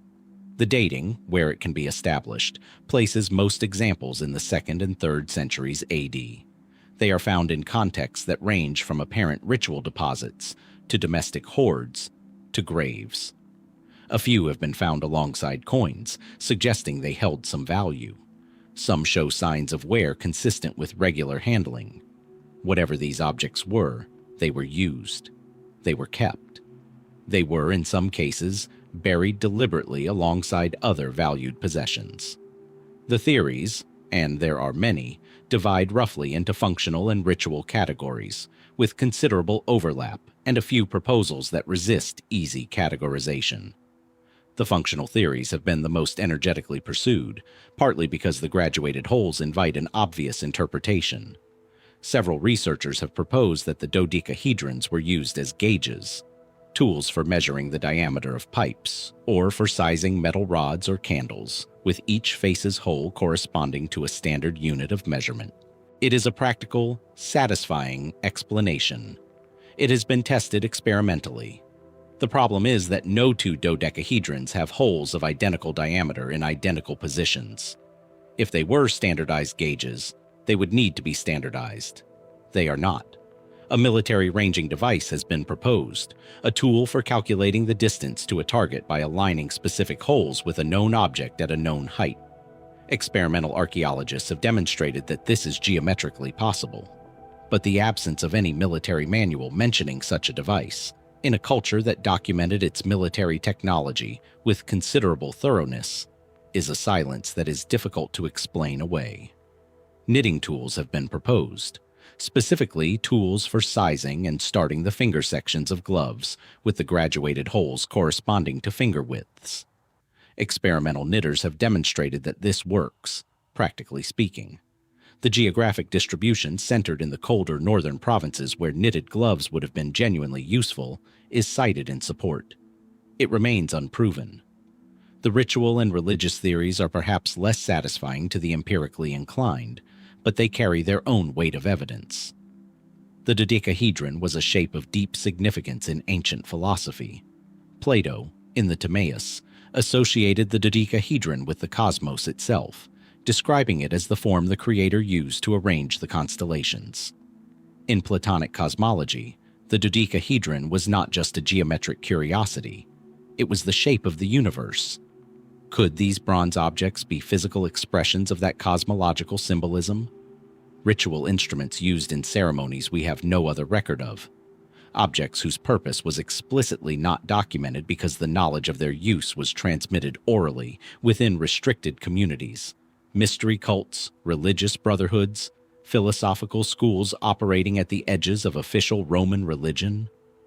The absence of written records on this reading is not accidental. It is the point. Some knowledge was not written down because writing it down was not how it was meant to be transmitted. A few researchers have noted something that sits uncomfortably alongside all of the proposed explanations: the corner knobs. Whatever functional purpose the holes might serve, the knobs appear to serve none. They are not structurally necessary. They do not assist with any proposed measuring or ranging function. They seem, in the most honest assessment, decorative. But they are present on virtually every example, across a wide geographic range and a century or more of production. That consistency implies they meant something, that the people making these objects and the people commissioning or purchasing them understood the knobs as part of what the object was, what they understood them to mean. That understanding did not survive. Over 130 examples recovered, and the number grows slowly as metal detectorists and excavations add new finds to the record. Each new example confirms the pattern without explaining it. The same geometry, the same graduated holes, the same corner knobs, the same eloquent, frustrating silence from every Roman writer who should have mentioned them and didn't. Somewhere in a field in northern France or southern England or the Rhine Valley, there may be another one waiting. And perhaps this time, in the same hoard, in the same grave, in the same careful deposit, something written. A tag, a tablet, a scratched inscription that says, simply, what it was. Archaeologists are still looking. The dodecahedrons are still waiting to be understood. The Roman dodecahedrons sit in their museum cases, still holding their secret. Objects that were made with intention, used with purpose, and buried with care by people who apparently saw no need to explain them to anyone who came after. Perhaps they assumed the knowledge would persist. Perhaps they never imagined a world in which it wouldn't. But knowledge is fragile. Traditions break. The people who understood a thing die. And if they have not written it down, or if what they wrote has not survived, then the understanding dies with them, and what remains is the object without its meaning. the fact without its context. And sometimes what remains is not even an object. Sometimes what remains is only a name so persistent, so deeply embedded in the cultural memory of a people, that it has survived 15 centuries of scrutiny, skepticism, and revision, and still refuses to resolve itself into either confirmed history or confirmed myth. That name is Arthur. There is a place in Somerset, in the west of England, where the land rises suddenly from the flat levels of the surrounding plain, a steep-sided hill of such dramatic, isolated prominence that it seems almost deliberately placed, like a punctuation mark in the landscape. Its name is Cadbury Hill, though for centuries local tradition called it by another name, Camelot. Not the Camelot of medieval romance, the glittering, tournament-filled court of Lancelot and Guinevere and the Round Table. Something older and rougher and more defensible than that. Archaeological excavations conducted on Cadbury Hill in the late 1960s found evidence of a massive late 5th century AD refortification. A timber hall of considerable size, rebuilt defenses, the infrastructure of a substantial post-Roman power base, occupied at precisely the period when, if Arthur existed, he would have existed. No inscription bearing the name Arthur was found. No inscription bearing any name was found. But the site was there. The hall was there. Someone in the late 5th century built something substantial on a defended hilltop in the west of Britain, and the local population, across 15 centuries of continuous oral tradition, called that hilltop by the name of the most famous king in British legend. The historical problem with Arthur is not that there is no evidence. It is that the evidence exists in a deeply frustrating form, early enough to be suggestive, late enough to be contested, and always just insufficiently specific to be definitive. The earliest references are tantalizing precisely because of what they don't say.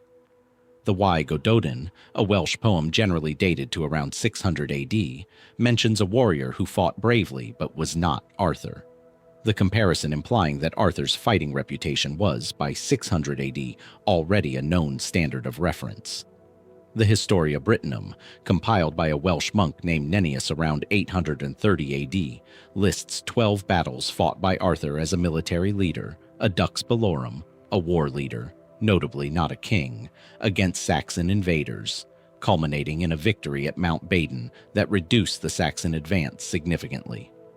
The Annales Cambriae, Welsh annals compiled in the 10th century, record 2 entries under Arthur's name: the Battle of Badon, dated to approximately 516 AD, and the Battle of Camlan, dated to approximately 537 AD, at which Arthur and a figure named Medraut both fell. These sources are real. They are early. They are not Geoffrey of Monmouth's 12th century mythological elaboration. They predate it by centuries. But they are also late enough relative to the events they describe to raise legitimate questions about how much independent historical memory they preserve and how much accumulated legend. The candidates proposed for a historical Arthur are numerous and varied, and each carries genuine evidentiary support alongside genuine evidentiary problems. The most persistent identification is with a Romano-British military commander operating in the late 5th and early 6th centuries, a period of genuine historical obscurity in Britain following the collapse of Roman administration and preceding the documentary record of the Anglo-Saxon kingdoms. This was a real period of conflict between the remaining Romanized British population and the expanding Germanic settlers. A successful British military leader who held that expansion back, even temporarily, would have been a figure of enormous significance, and would have had every reason to be remembered, elaborated, and eventually mythologized. The Battle of Badon is, notably, not just Arthurian legend. It is independently corroborated. The monk Gildas, writing in the 6th century in a polemical text called De Excidio et Conquestu Britanniae, mentions the victory at Badon as a real historical event that temporarily checked the Saxon advance. He does not name Arthur, but he was writing within living memory of the event, and his silence on the name has been interpreted in multiple directions. as evidence that Arthur did not exist, as evidence that Arthur was known by a different name or title, or as a deliberate omission for political or personal reasons. Gildas was not writing history. He was writing a sermon of rebuke. His silences are not reliable as evidence of absence. Some researchers have pushed the identification further, toward a specific Roman or sub-Roman figure whose name has been preserved in garbled or translated form. Lucius Artorius Castus, a 2nd century Roman officer who commanded Sarmatian cavalry units in Britain and led a campaign in Gaul, has been proposed as an early prototype. The Sarmatian connection is interesting. Sarmatian warriors carried dragon standards, practiced a warrior culture with notable parallels to later Arthurian motifs, and were stationed in exactly the regions of northern Britain where early Arthurian traditions are geographically rooted. Is the Arthur legend a 5th century historical memory? A 2nd century Roman officer whose name and exploits were absorbed into later British tradition? A composite figure assembled from the deeds of several real people, unified by a name that may itself be a title rather than a personal name. Artorius or Arturus, meaning something like Bear King in the Brittonic languages, or something that began as metaphor, a cultural ideal of resistance and rightful kingship, projected backward onto a historical period that desperately needed a hero, and accumulated over centuries of retelling, the biographical detail that makes it feel like memory. Glastonbury Abbey in Somerset claimed, in 1191 AD, to have found the grave of Arthur and Guinevere, a leaded cross bearing the inscription, "Here lies buried the famous King Arthur in the Isle of Avalon." The discovery was enormously convenient for the abbey, which had recently burned down and needed both funds and prestige.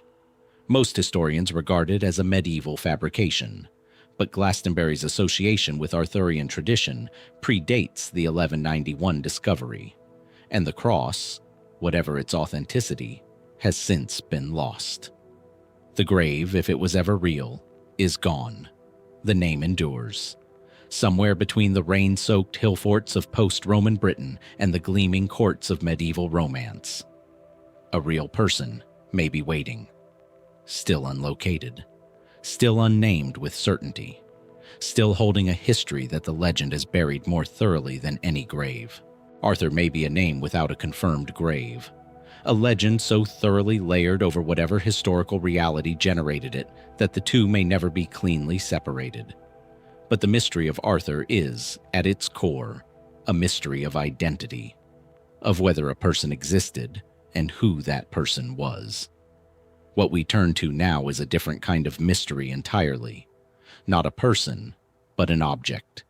Not a name without evidence, but evidence without an agreed name. A physical artifact, sitting in a museum, that has been examined by archaeologists, physicists, and historians for over 80 years. And that still generates genuine substantive disagreement about something that should, by rights, be straightforwardly answerable. What is it? What was it for? And if it is what some researchers believe it to be, then everything we thought we knew about the timeline of a fundamental human technology requires revision. Picture a clay jar, roughly 14 centimeters tall, small enough to hold comfortably in one hand. Its shape is unremarkable, the kind of vessel produced in enormous quantities across the ancient Near East for storing liquids, oils, foodstuffs. Around 2,000 years old, dating to the Parthian period, the era of the Parthian Empire, which controlled the region corresponding to modern Iraq and Iran from approximately 247 BC to 224 AD. Inside the jar, fitting snugly within the clay walls, a copper cylinder, approximately 10 centimeters long, crimped shut at the bottom with a copper disc sealed with bitumen. Inside the copper cylinder, an iron rod, suspended centrally, insulated from the copper by more bitumen at the top, which also seals the mouth of the jar. Copper cylinder, iron rod, clay vessel designed to hold liquid. If you fill it with an acidic solution, grape juice, vinegar, lemon juice, any of several liquids available in the ancient Near East, you have a complete galvanic cell. You have, in other words, a battery. or something that functions chemically and physically, exactly like one. The object was discovered in 1936 during excavations at Kujut Rabua, a small village site near Baghdad, by the German archaeologist Wilhelm Koenig. Koenig examined the artifact and recognized, with a clarity that surprised many of his contemporaries, that its construction corresponded precisely to the components of an electrochemical cell. In 1938 and 1940, he published his interpretation, suggesting that the object was an ancient electric battery, possibly used for electroplating metal objects with thin layers of gold or silver. The suggestion was not universally welcomed. It has never been universally accepted, but it has also never been definitively refuted. And that unresolved status, across more than 8 decades of scientific and historical inquiry, is itself a significant fact. The physical case for the battery interpretation rests on experimental evidence that is difficult to simply dismiss. Researchers who have constructed replicas of the Baghdad battery using the same materials and proportions as the original, filled with acidic solutions that would have been available in ancient Mesopotamia, have consistently produced voltages of between 1.5 and 2 volts. Not enormous by modern standards, but measurable, real, sufficient in principle to drive a simple electrochemical process. Willy Ley, an early proponent of the battery interpretation, and later Arne Eggebrecht, a German archaeologist who conducted experiments in the 1970s, demonstrated that replicas filled with grape juice could electroplate a silver statuette with a thin layer of gold, a process that produces results indistinguishable, under analysis, from gold-plated objects found at archaeological sites in the region. Eggebrecht went further, suggesting that certain ancient gold-plated artifacts in museum collections might, if subjected to detailed metallurgical analysis, reveal plating layers thin enough to indicate electrochemical rather than mechanical application. Some subsequent analyses have been interpreted as consistent with this possibility. None has been conclusive. The mainstream archaeological objection to the battery interpretation is not primarily physical, it is contextual. And it is a serious objection, stated carefully by serious researchers. The argument runs as follows.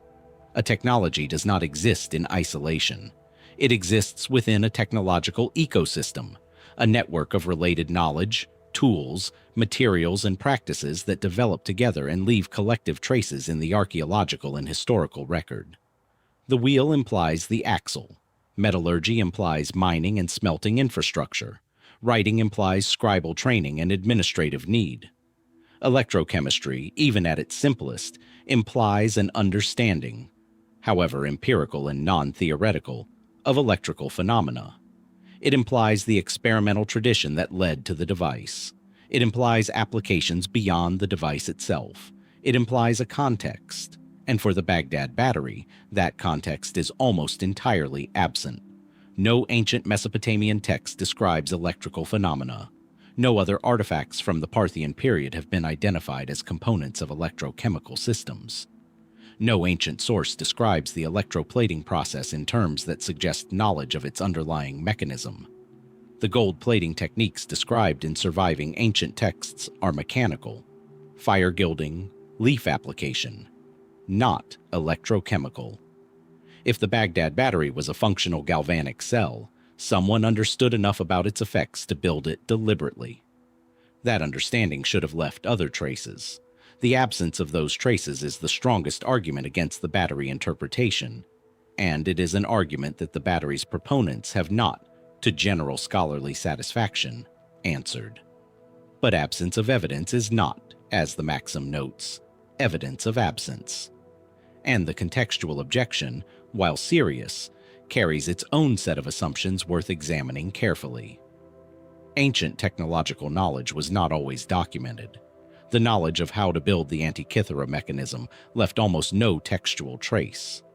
The knowledge of Ulfberht steel left no written record of how it was acquired or worked. The techniques used to construct the churches of Lalibela were apparently never committed to writing.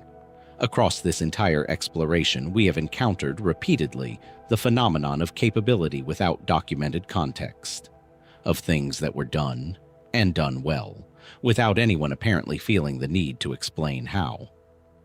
Why should electrochemistry be different? If the battery effect was discovered empirically, by accident perhaps in a context involving metal objects stored in acidic liquids, producing a tingling sensation or a faint metallic taste that someone with sufficient curiosity and practical skill decided to investigate further, it need not have been understood theoretically. It need only have been understood practically, in the way that craftspeople understand the properties of their materials, without necessarily having a theoretical framework to explain them. Empirical knowledge, transmitted through apprenticeship and practice rather than text, leaves exactly the kind of thin archaeological trace we are looking at. There is a further dimension to this debate that moves into more speculative territory, but has been seriously proposed by researchers working at the intersection of archaeology and history of science. The ancient world's knowledge of static electricity was not negligible. Thales of Miletus, in the 6th century BC, observed and recorded that amber rubbed with fur attracts light objects, the foundational observation of electrostatics, from which the very word electricity derives. Ancient priests in Egypt and elsewhere are reported to have used metal structures in temple settings that may, some researchers have argued, have been designed to produce or channel electrical effects for ritual purposes, to make statues appear to move, or to deliver shocks to worshippers touching sacred objects as a demonstration of divine power. These proposals are contested. The evidence is thin and subject to multiple interpretations, but they suggest a world in which the effects of electrical phenomena were not entirely unknown, only unexplained within the theoretical frameworks available. A world in which the gap between observing an effect and building a device to produce it deliberately was perhaps smaller than our assumptions about ancient technological capability suggest.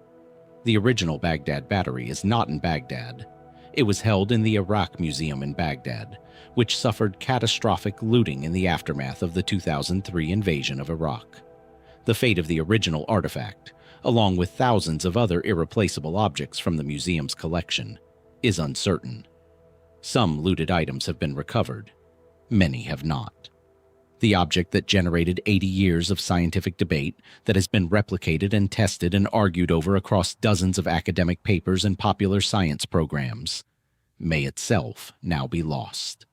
Which means that the most detailed future analyses, the kind of high-resolution metallurgical and chemical examination that modern technology makes possible, and that might finally provide data capable of resolving the debate, may never be performed on the original.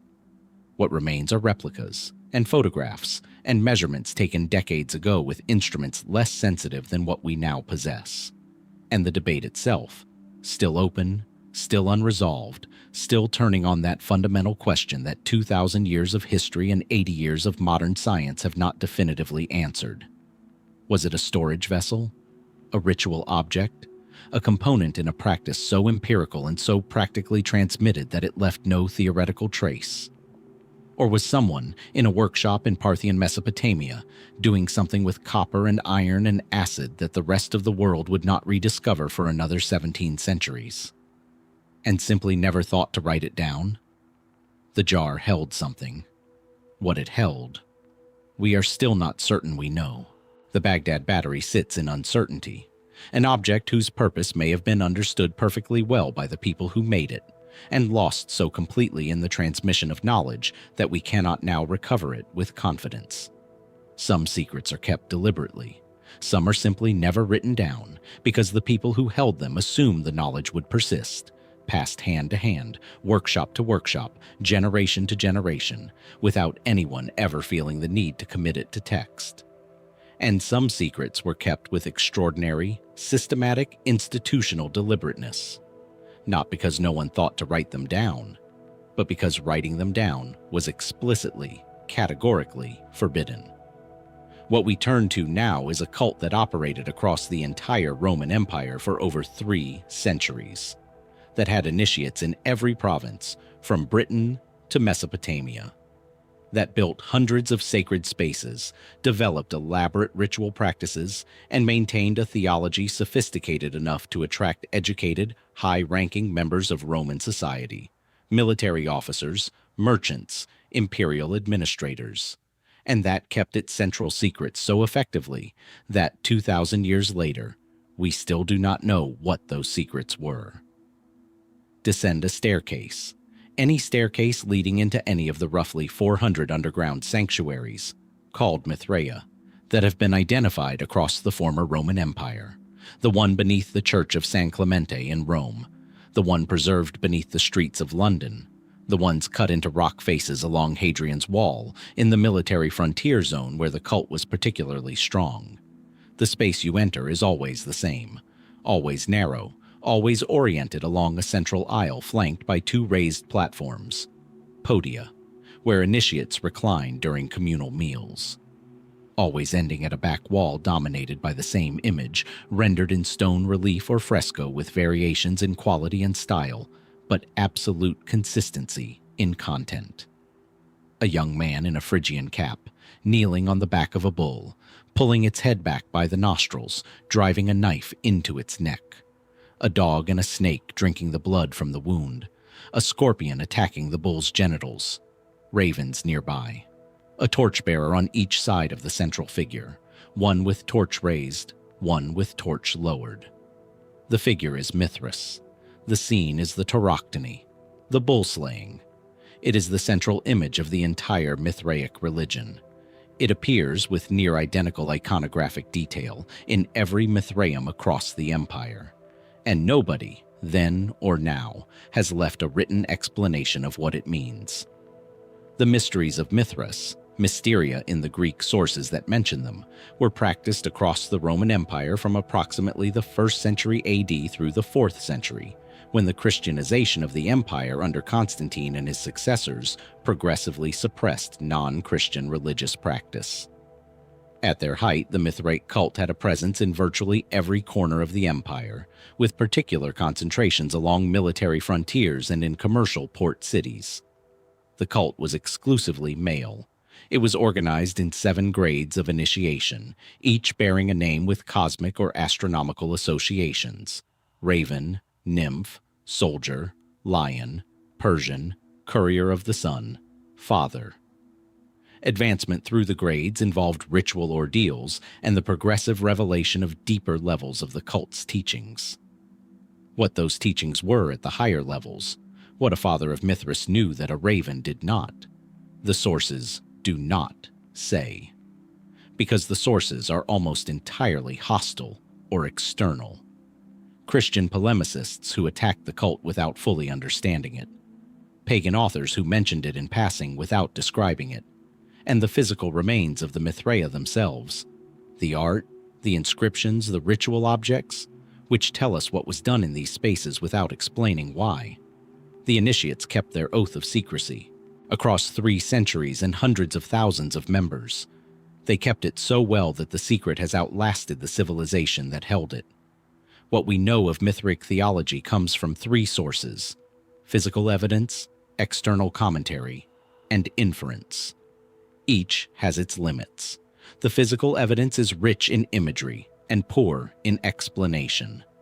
The tauroctony dominates, but the Mithraea also contain images of Mithras being born from a rock, Petra Genitrix, witnessed by shepherds. Images of Mithras and the sun god Sol sharing a banquet over the body of the slain bull. Images of the 7 planetary grades arranged in cosmic order.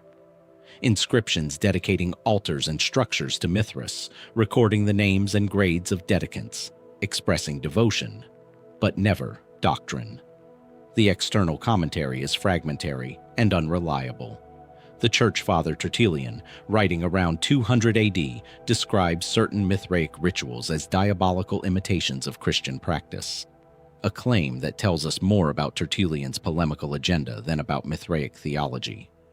The philosopher Porphyry, writing in the 3rd century, discusses Mithraism in the context of a broader work on cave symbolism, offering interpretive suggestions that may or may not reflect actual Mithraic teaching.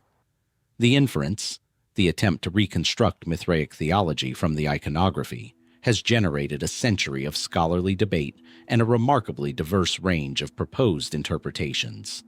The most influential modern interpretation was developed by the scholar David Ulansey in the 1980s and 1990s, building on earlier work by Franz Cumont and others. Ulansey proposed that the Tauroctony is a star map, that the figures in the bull-slaying scene correspond to constellations along the celestial equator as it was positioned in a much earlier astronomical age. The bull is Taurus, the dog is Canis Minor, the snake is Hydra, the scorpion is Scorpio, the crow is Corvus, and Mithras himself on this reading represents the force responsible for the precession of the equinoxes, the slow wobble of the Earth's axis that causes the position of the spring equinox to shift through the zodiacal constellations over a cycle of approximately 26,000 years. A cosmic phenomenon that, to an ancient astronomer who understood it, would have seemed like evidence of an immensely powerful force operating behind the visible mechanism of the heavens. A god beyond the gods, a mover of the cosmic machinery itself. It is an intellectually compelling interpretation. It accounts for many of the iconographic details. It connects Mithraic practice to the sophisticated astronomical knowledge that was current in the Hellenistic and Roman world. It is also contested by other scholars who find the stellar identification forced, the astronomical interpretation anachronistic, and the evidence for a Mithraic astronomical theology insufficient. The debate continues. No consensus has been reached. The geographic origin of Mithraism is itself unresolved. The cult claims an Eastern origin. The name Mithras derives from Mithra, a deity in the ancient Iranian religious tradition, attested in texts going back to at least 1400 BC. But the Roman Mithras and the Iranian Mithra are significantly different figures, and the connection between them, whether Roman Mithraism represents a genuine transmission and transformation of Iranian religious tradition, or a Roman invention that borrowed an Eastern name for its own theological purposes, is a question scholars have argued for over a century. The Phrygian cap that Mithras wears in the Tauroctony is an Eastern symbol. The planetary grade system has roots in Babylonian and Hellenistic astronomy. But the specific ritual practices, the underground sanctuaries, the communal meal, the 7-grade initiation, appear to have no clear Eastern precedent. Was Mithraism assembled, deliberately and eclectically, from Eastern imagery and Western mystery cult practice, by someone, or some group, in the first-century Roman world? If so, who? And what was the theological program that organized the assembly? That question has no answer in the surviving sources. The suppression of Mithraism in the late 4th century was, in some places, violent. Christian sources describe the destruction of Mithraea. Sacred objects smashed, altars overturned, the underground sanctuaries converted to other uses or filled in. The Church of San Clemente in Rome was built directly over a Mithraeum, which still survives beneath it, preserved by the weight of the Christian structure above. In some Mithraea, archaeologists have found evidence of deliberate, ritual destruction, sacred images defaced in ways that suggest the destruction was performed by the initiates themselves, rather than by outside attackers. The fathers of Mithras, it appears, sometimes dismantled their own sanctuaries rather than allow them to fall into hostile hands. They buried their secrets rather than surrender them. 7 grades of initiation, 3 centuries of practice, hundreds of thousands of initiates across an empire stretching from Scotland to Mesopotamia. And at the center of it all, a young man killing a bull in a cave, surrounded by stars, performing an act whose meaning every initiate apparently understood, and no initiate ever wrote down for those who came after. The underground chambers are still there. The art is still there, speaking in a visual language whose grammar we have partially recovered, and whose deepest vocabulary remains just beyond reach. What did a father of Mithras know in the lamplight of an underground sanctuary in 2nd century Rome that we do not?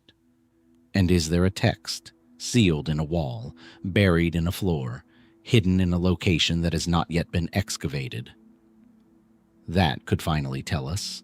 The Mithraic initiates sealed their secrets in underground chambers and carried them to their graves. A deliberate, disciplined silence that has outlasted the civilization that maintained it. We can stand in their sanctuaries, study their images, trace the outlines of their theology, and still not reach the center of what they knew. But Mithraism, for all its mystery, left no single object around which the entire debate crystallizes. No artifact so specific, so physically present, so simultaneously simple and inexplicable that it forces the question into sharp, uncomfortable focus. What we turn to now is different. It is a piece of cloth, linen, to be precise. Approximately 4.4 meters long and 1.1 meters wide, kept in a silver reliquary in the Cathedral of St. John the Baptist in Turin, Italy, displayed to the public only on rare occasions, studied more intensively than perhaps any other artifact in human history. On its surface, faint, brownish, almost ghostly, the image of a man. And around that image, a controversy so deep, so technically complex, so freighted with theological implication that it has consumed the careers of physicists, chemists, medical examiners, historians, and theologians for over a century. Without resolution, lay the shroud flat and look at it. The image shows a man of approximately 1.75 to 180 meters in height, tall for the ancient world. Front and back views as though the cloth was folded over a body laid upon it, head to head. The figure is bearded, long-haired, with hands crossed over the lower abdomen. The body bears marks consistent in their location and character, with crucifixion as practiced in the Roman world. Puncture wounds at the wrists, not the palms, as conventional iconography depicts, but the wrists, where anatomists confirm a nail would need to be placed to support a body's weight without tearing through flesh. Wounds on the feet consistent with nail penetration. Marks across the back consistent with scourging by a Roman flagrum. The lead-tipped whip used in pre-crucifixion torture. A wound in the right side consistent with a lance or spear thrust. Puncture marks around the scalp consistent with a crown of thorns. Every wound in the correct anatomical location. Every mark consistent with the specific Roman execution practices of the 1st century AD. The image is, in its anatomical precision, unlike anything produced by medieval European art. The shroud enters the documented historical record in the mid-14th century, in the French town of Lirey, where it was displayed by a knight named Geoffroy de Charny around 1354 AD. Its history before that point is a subject of intense and unresolved debate. De Charny never explained where he obtained it. He died at the Battle of Poitiers in 1356, before he could be formally questioned about its provenance by church authorities, who were already, in 1389, declaring it a forgery. Specifically, a forgery whose maker was allegedly known to the local bishop, though that maker was never named, and no evidence of the accusation has ever been produced. The cloth then passed through several hands before arriving in the possession of the House of Savoy in 1453, surviving a fire in 1532 that left burn marks and water stains still visible on the fabric, and eventually coming to rest in Turin in 1578, where it has remained. From Lirey to Turin, that much is documented. Before Lirey, the provenance is a labyrinth of proposed identifications, tenuous connections, and competing theories, none of which has achieved scholarly consensus. The most significant scientific event in the shroud's modern history occurred in 1988, when samples from the cloth were subjected to radiocarbon dating by 3 independent laboratories, in Oxford, Zurich, and Tucson. The results were unambiguous by the standards of the test. The samples dated to between 1260 and 1390 AD, the medieval period, consistent with the cloth's first documented appearance in Lirey. The conclusion seemed clear. The shroud was a medieval artifact. Case closed, except that it wasn't, because the scientists who accepted the radiocarbon dating as definitive had not fully reckoned with what remained unexplained, and what has continued to resist explanation in the decades since: the image itself. Detailed analysis of the shroud image has produced findings that have not been satisfactorily explained by any proposed medieval forgery mechanism. The image is a negative. Its tonal values are reversed, so that it appears far more detailed and anatomically coherent when photographed, and the resulting negative examined, than it does to the naked eye on the cloth itself. This property was not discovered until 1898, when amateur photographer Secondo Pia was permitted to photograph the shroud and nearly dropped his photographic plate in shock when the negative revealed a detailed, three-dimensional human face. No medieval artist working in the 14th century had any reason to create a negative image.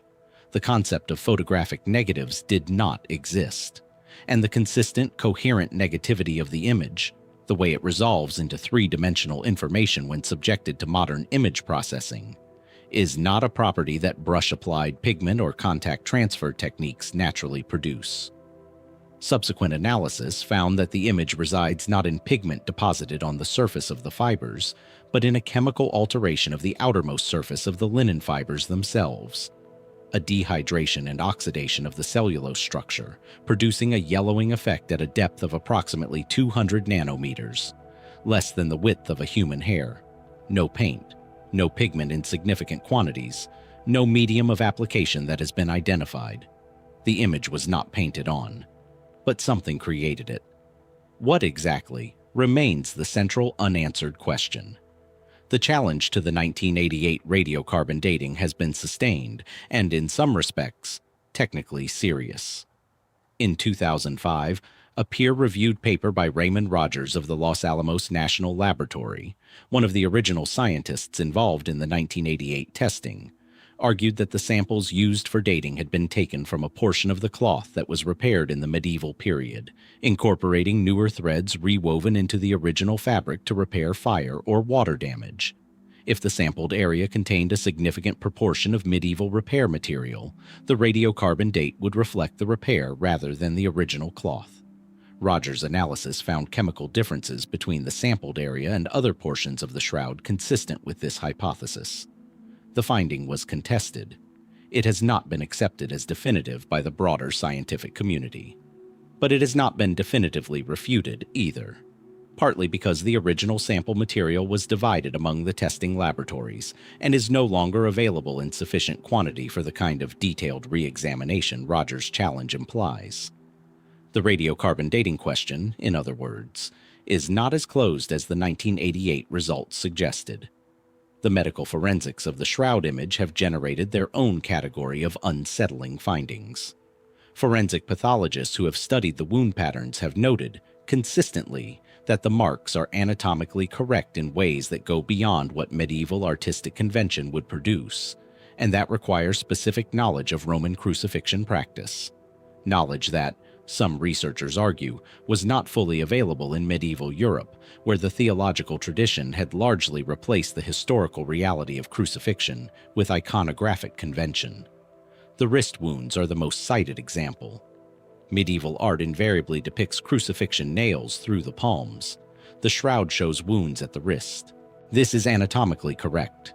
A nail through the palm cannot support a body's weight, but it contradicts the artistic tradition that a medieval forger would naturally follow. Did the forger know something that medieval iconography had forgotten? Or is the anatomical correctness evidence of a different kind of origin entirely? The more speculative proposals for the shroud's creation range from the scientifically grounded to the genuinely extraordinary. Leonardo da Vinci has been proposed as its creator, a suggestion that requires dismissing the documented pre-Leonardo history of the cloth, but that draws on Leonardo's known interests in optics, anatomy, and experimental image-making. Protophotographic techniques involving light-sensitive coatings have been proposed, early camera obscura experiments that could, in theory, produce a photographic negative on chemically treated linen. At the more extraordinary end, researchers working on the image's unique surface chemistry have proposed that it was created by a burst of radiation, a flash of light or energy emanating from the body itself, scorching the outermost fibers of the cloth without penetrating deeper. This proposal is impossible to test and impossible to dismiss on purely technical grounds, and it carries implications that most scientists prefer not to articulate directly. The cloth does not force that interpretation, but it does not rule it out either. The shroud is examined periodically by teams of scientists granted supervised access under carefully controlled conditions. Each examination produces new data. Each new dataset is interpreted differently by researchers approaching the object from different methodological and, inevitably, different prior commitments. A cloth, a body, an image made by a process not yet identified. Kept in a cathedral in Turin, brought out into the light on rare occasions, returning to its silver reliquary when the examination is done. Whatever created that image, human ingenuity, historical accident, or something that has no established category in our current understanding, it has not yet been reproduced. And until it is, until someone demonstrates in a laboratory the precise mechanism that could produce those specific surface chemistry changes in that specific pattern at that specific depth, the cloth keeps its answer, waiting in the dark of the reliquary, patient as it has always been with our inability to understand it. The shroud holds its silence in linen and light chemistry, in the precise, nanometer-deep alteration of fibers that no laboratory has yet replicated by any method under any conditions.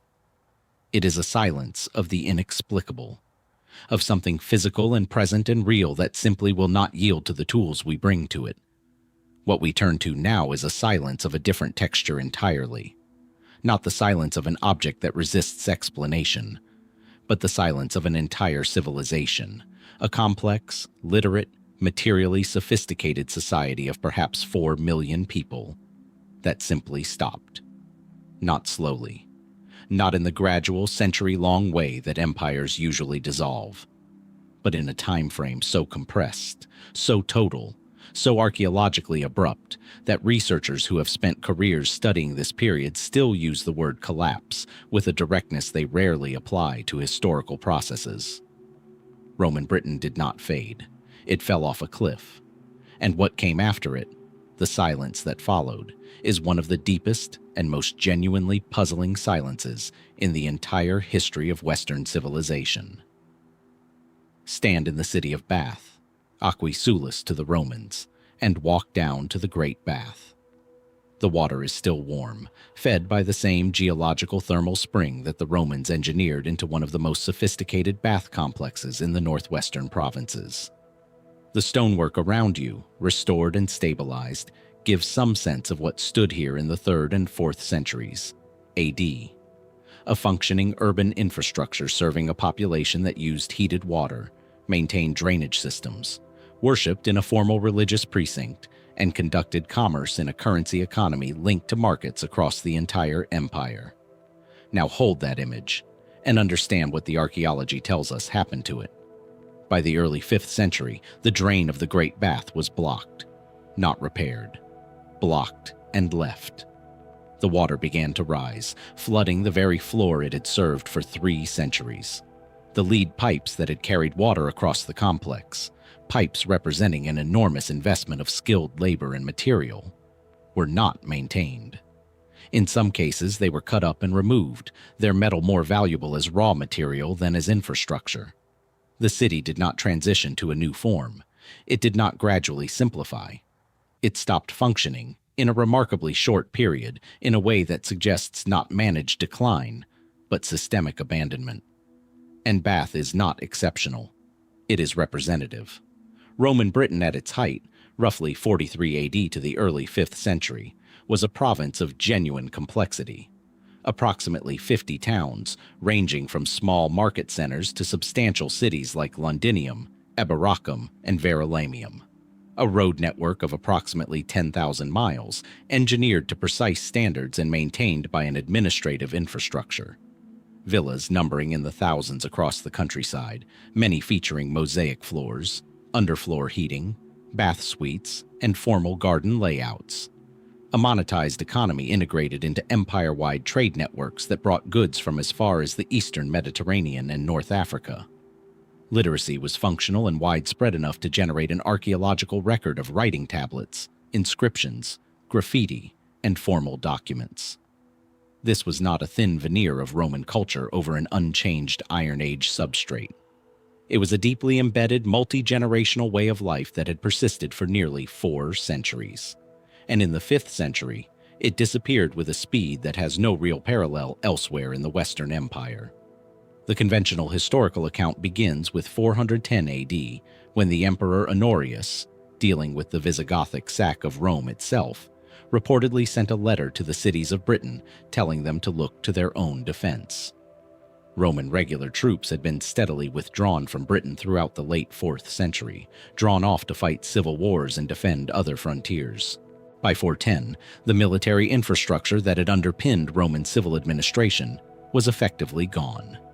What the conventional account predicts is a gradual transition, the kind of slow cultural change seen in Gaul, where Roman administrative forms persisted for generations under Germanic successor kingdoms, where bishops maintained urban infrastructure, where Latin evolved into French rather than being replaced by it. That is not what happened in Britain.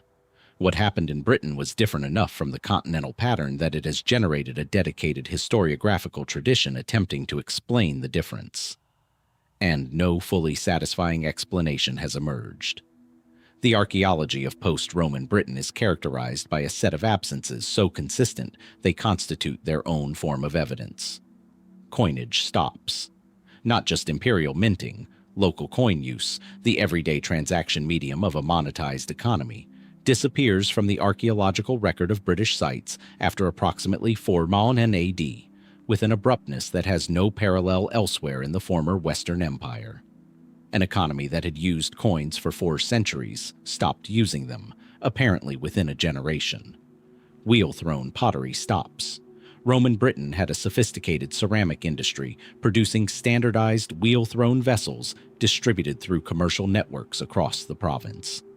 By the mid-5th century, the industry had collapsed entirely. The pottery that appears in subsequent archaeological layers is handmade, technologically simpler, and distributed only locally. A manufacturing and commercial infrastructure that had functioned for generations simply ceased. Literacy appears to stop. Inscriptions, writing tablets, formal documents, the material evidence of a literate administrative culture, vanishes from the British archaeological record in the 5th century, in a way that suggests not just political change, but the loss of the functional literacy that supported it. Towns stop being towns. The urban centers of Roman Britain do not transform into medieval towns in the way that continental cities did. Many are abandoned, their buildings left to collapse, their streets unrepaired. Some are reoccupied centuries later, but the occupation shows no material continuity with Roman urban life. The villas stop. The mosaic floors are left in place, not deliberately destroyed, not stripped for building material in any organized way. Simply abandoned, the roofs collapsing over them, the soil accumulating, the grass growing over what had been, a generation before, a functioning agricultural estate. The speed and totality of this collapse is what makes it genuinely mysterious.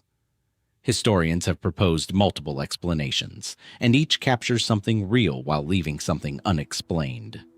Political fragmentation is clearly part of the story.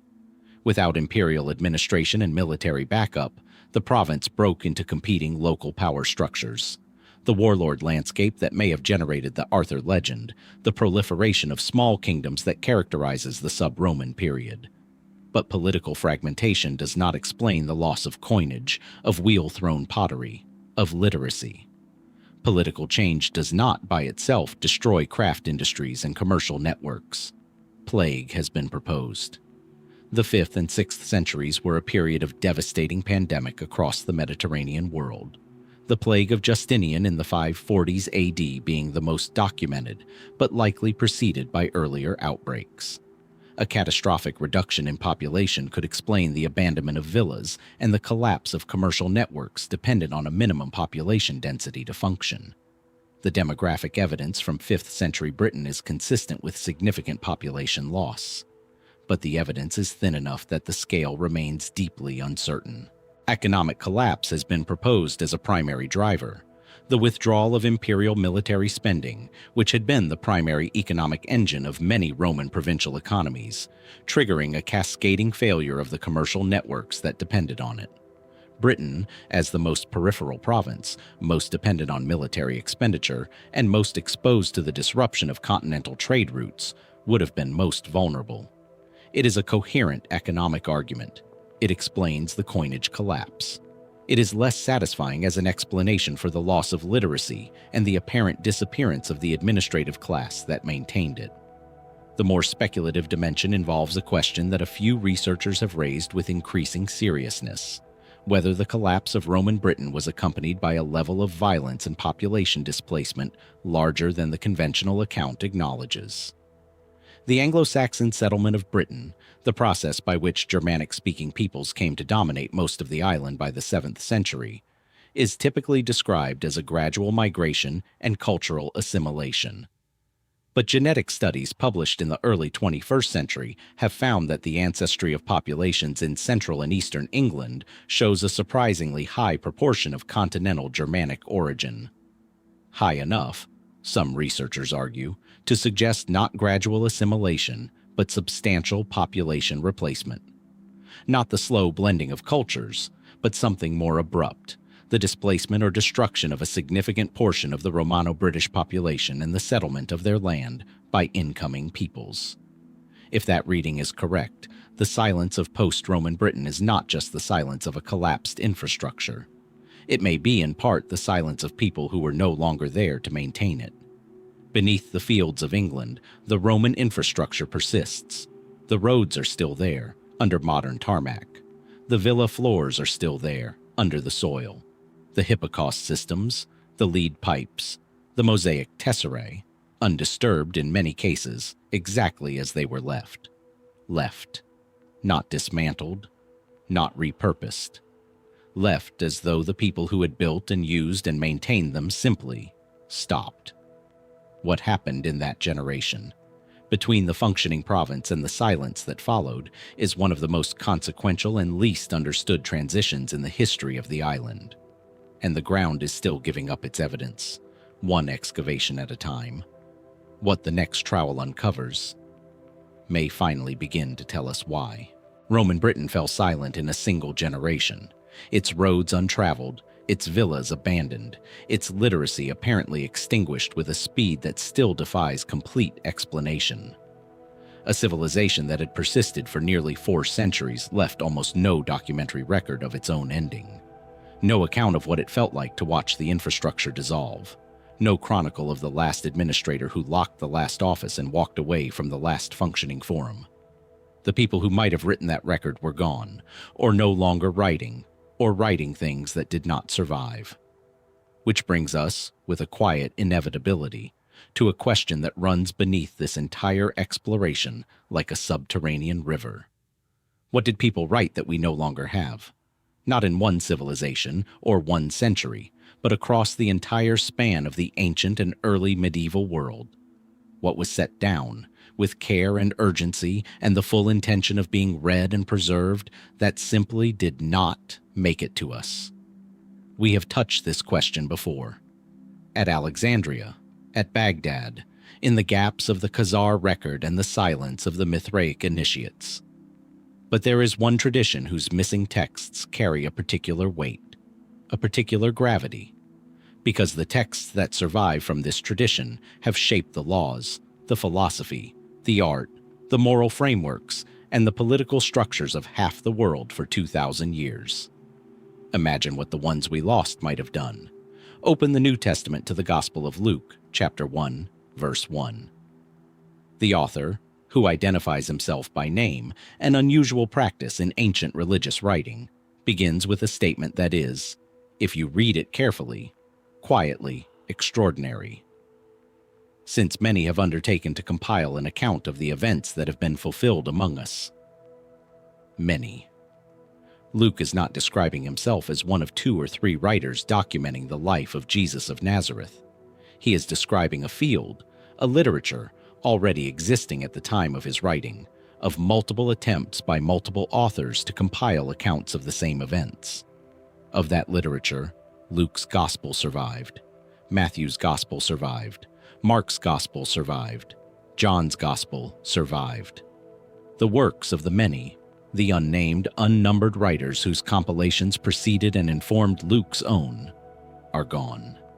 Every single one. The early Christian movement was, from its very beginnings, a writing movement. Within decades of the events it described, communities scattered across the eastern Mediterranean were producing texts, letters, accounts, theological arguments, liturgical guides, prophetic visions, collections of teachings attributed to Jesus, at a rate that the surviving canon only partially reflects. Paul of Tarsus, whose letters constitute a significant portion of the New Testament, refers in those letters to other letters, correspondence with the communities at Corinth, Laodicea, and elsewhere, that did not survive and are not part of the canon. In his first letter to the Corinthians, he references a previous letter to the same community. That letter is gone.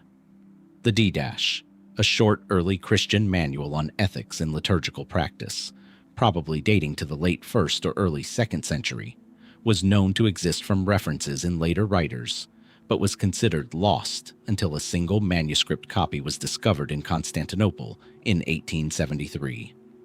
One copy, surviving by the narrowest possible margin. If the Didache had not been copied into that one manuscript, it would be known to us only as a title and a subject of citation in other texts. How many texts occupy that position, known only as a title, known only as a citation, and never rediscovered? The answer, compiled from references in surviving early Christian writing, is sobering.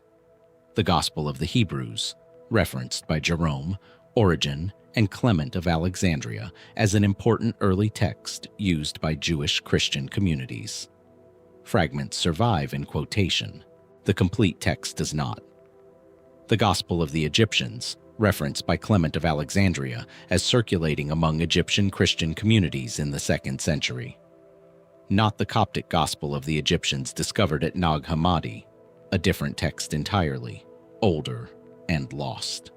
The Gospel of Basilides, a full gospel text produced by the Gnostic teacher Basilides in Alexandria in the early 2nd century, referenced by multiple early writers as containing 24 books of commentary. Gone entirely.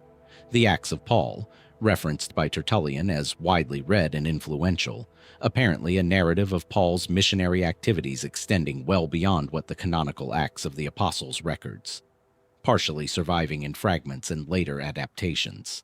The complete text lost. The Preaching of Peter, Kerygma Petru, referenced by Origen and Clement as a text presenting Peter's theological teachings in his own voice, known from quotations, gone as a complete work. These are not fringe documents. These are texts that the most important early Christian theologians read, cited, argued with, and considered significant enough to engage seriously. They were part of the living intellectual and spiritual conversation of early Christianity. And they are gone. The question of how they were lost divides broadly into two categories: accidental loss and deliberate suppression. And the historical reality is that both processes operated, sometimes simultaneously, on the same texts. Accidental loss is the default of ancient textual transmission. Papyrus deteriorates. Manuscripts are destroyed in fires and floods. Texts that are not actively copied eventually cease to exist as the last surviving copy crumbles. The economics of manuscript reproduction meant that only texts with a committed community of readers willing to invest in copying them survived the centuries. Texts that fell out of active use simply ceased to be reproduced. And when the last copy wore out, they were gone. This process was not malicious. It was the ordinary entropy of a preprint world. But the deliberate dimension cannot be ignored, and the evidence for it is, in certain cases, substantial. The Council of Nicaea in 325 AD, convened by Emperor Constantine to resolve theological disputes dividing the Christian communities of the empire, did not, as popular mythology sometimes suggests, decide which books belonged in the New Testament. The canonical process was more gradual and decentralized than that. But the Nicene settlement and the subsequent consolidation of imperial Christianity did create a context in which certain theological positions were officially designated as heretical, and in which the texts associated with those positions became, by degrees, dangerous to possess. The letter of Bishop Athanasius of Alexandria in 367 AD, the earliest surviving document to list the 27 books of the New Testament in their current form, explicitly instructs its recipients to reject and avoid other texts circulating in Christian communities. It names some. It implies many others. That letter was not merely a bibliographic recommendation. In the context of 4th century imperial Christianity, it was an authoritative directive from one of the most powerful bishops in the Eastern Church. Communities that received it understood what was expected of them. Some complied by destroying the unauthorized texts. Some, it appears, complied differently. In December of 1945, 2 Egyptian farmers digging for fertilizer near the town of Nag Hammadi in Upper Egypt struck a sealed ceramic jar buried in the cliff face. Inside were 13 leather-bound codices containing 52 texts, Coptic translations of early Christian writings, many of them previously unknown, apparently buried in the late 4th century, apparently at approximately the time when Athanasius's directive was circulating. Someone had taken texts that were becoming dangerous to possess and sealed them in a jar and buried them in a cliff. The Nag Hammadi Library is the most significant discovery of early Christian texts in modern history. It includes the Gospel of Thomas, a collection of 114 sayings attributed to Jesus, with no narrative framework, whose relationship to the canonical gospel tradition has generated an enormous scholarly literature. The Gospel of Philip, the Gospel of Truth, texts that present versions of Christian theology significantly different from what the canonical tradition preserved. These texts survived because someone hid them rather than destroy them when instructed to. How many communities received the same instruction and simply complied, burning or discarding texts that no one thought to bury? The Dead Sea Scrolls, discovered between 1947 and 1956 at Qumran near the Dead Sea, revealed a library of Jewish texts from the period immediately surrounding the emergence of Christianity. Texts that illuminated the theological and literary world in which early Christianity developed, including documents whose relationship to early Christian writings raises questions scholars are still actively debating. Both discoveries, Nag Hammadi and Qumran, were accidents of agriculture and archaeology. Both resulted from someone burying texts rather than destroying them. Both were found in arid conditions that preserved organic material across 2 millennia. The texts that were destroyed, burned, discarded, allowed to deteriorate through deliberate neglect, left no jars, no cliffs, no accidents of preservation waiting to be stumbled upon. They left only their titles, echoing in the citations of texts that survived, and the faint, persistent suggestion, audible if you listen carefully enough to the surviving record, that the Christianity that reached us is not the only Christianity that existed. That somewhere in the diversity of the early movement, in the texts that were suppressed or simply lost, there are voices that spoke in the name of the same tradition, and said something different. Something we no longer have the ability to hear, unless the desert is still keeping it, somewhere, in a jar not yet found, in a cliff face not yet disturbed. Waiting, the desert kept its jars. The cliff face at Nag Hammadi held its texts for 16 centuries, waiting for a farmer's accidental strike of a shovel to release them back into the world. Somewhere, perhaps, other jars remain sealed. Other texts buried by other hands that understood, with quiet clarity, that what they were hiding was worth more than their own safety. Some things are preserved by concealment, hidden deliberately, waiting to be found.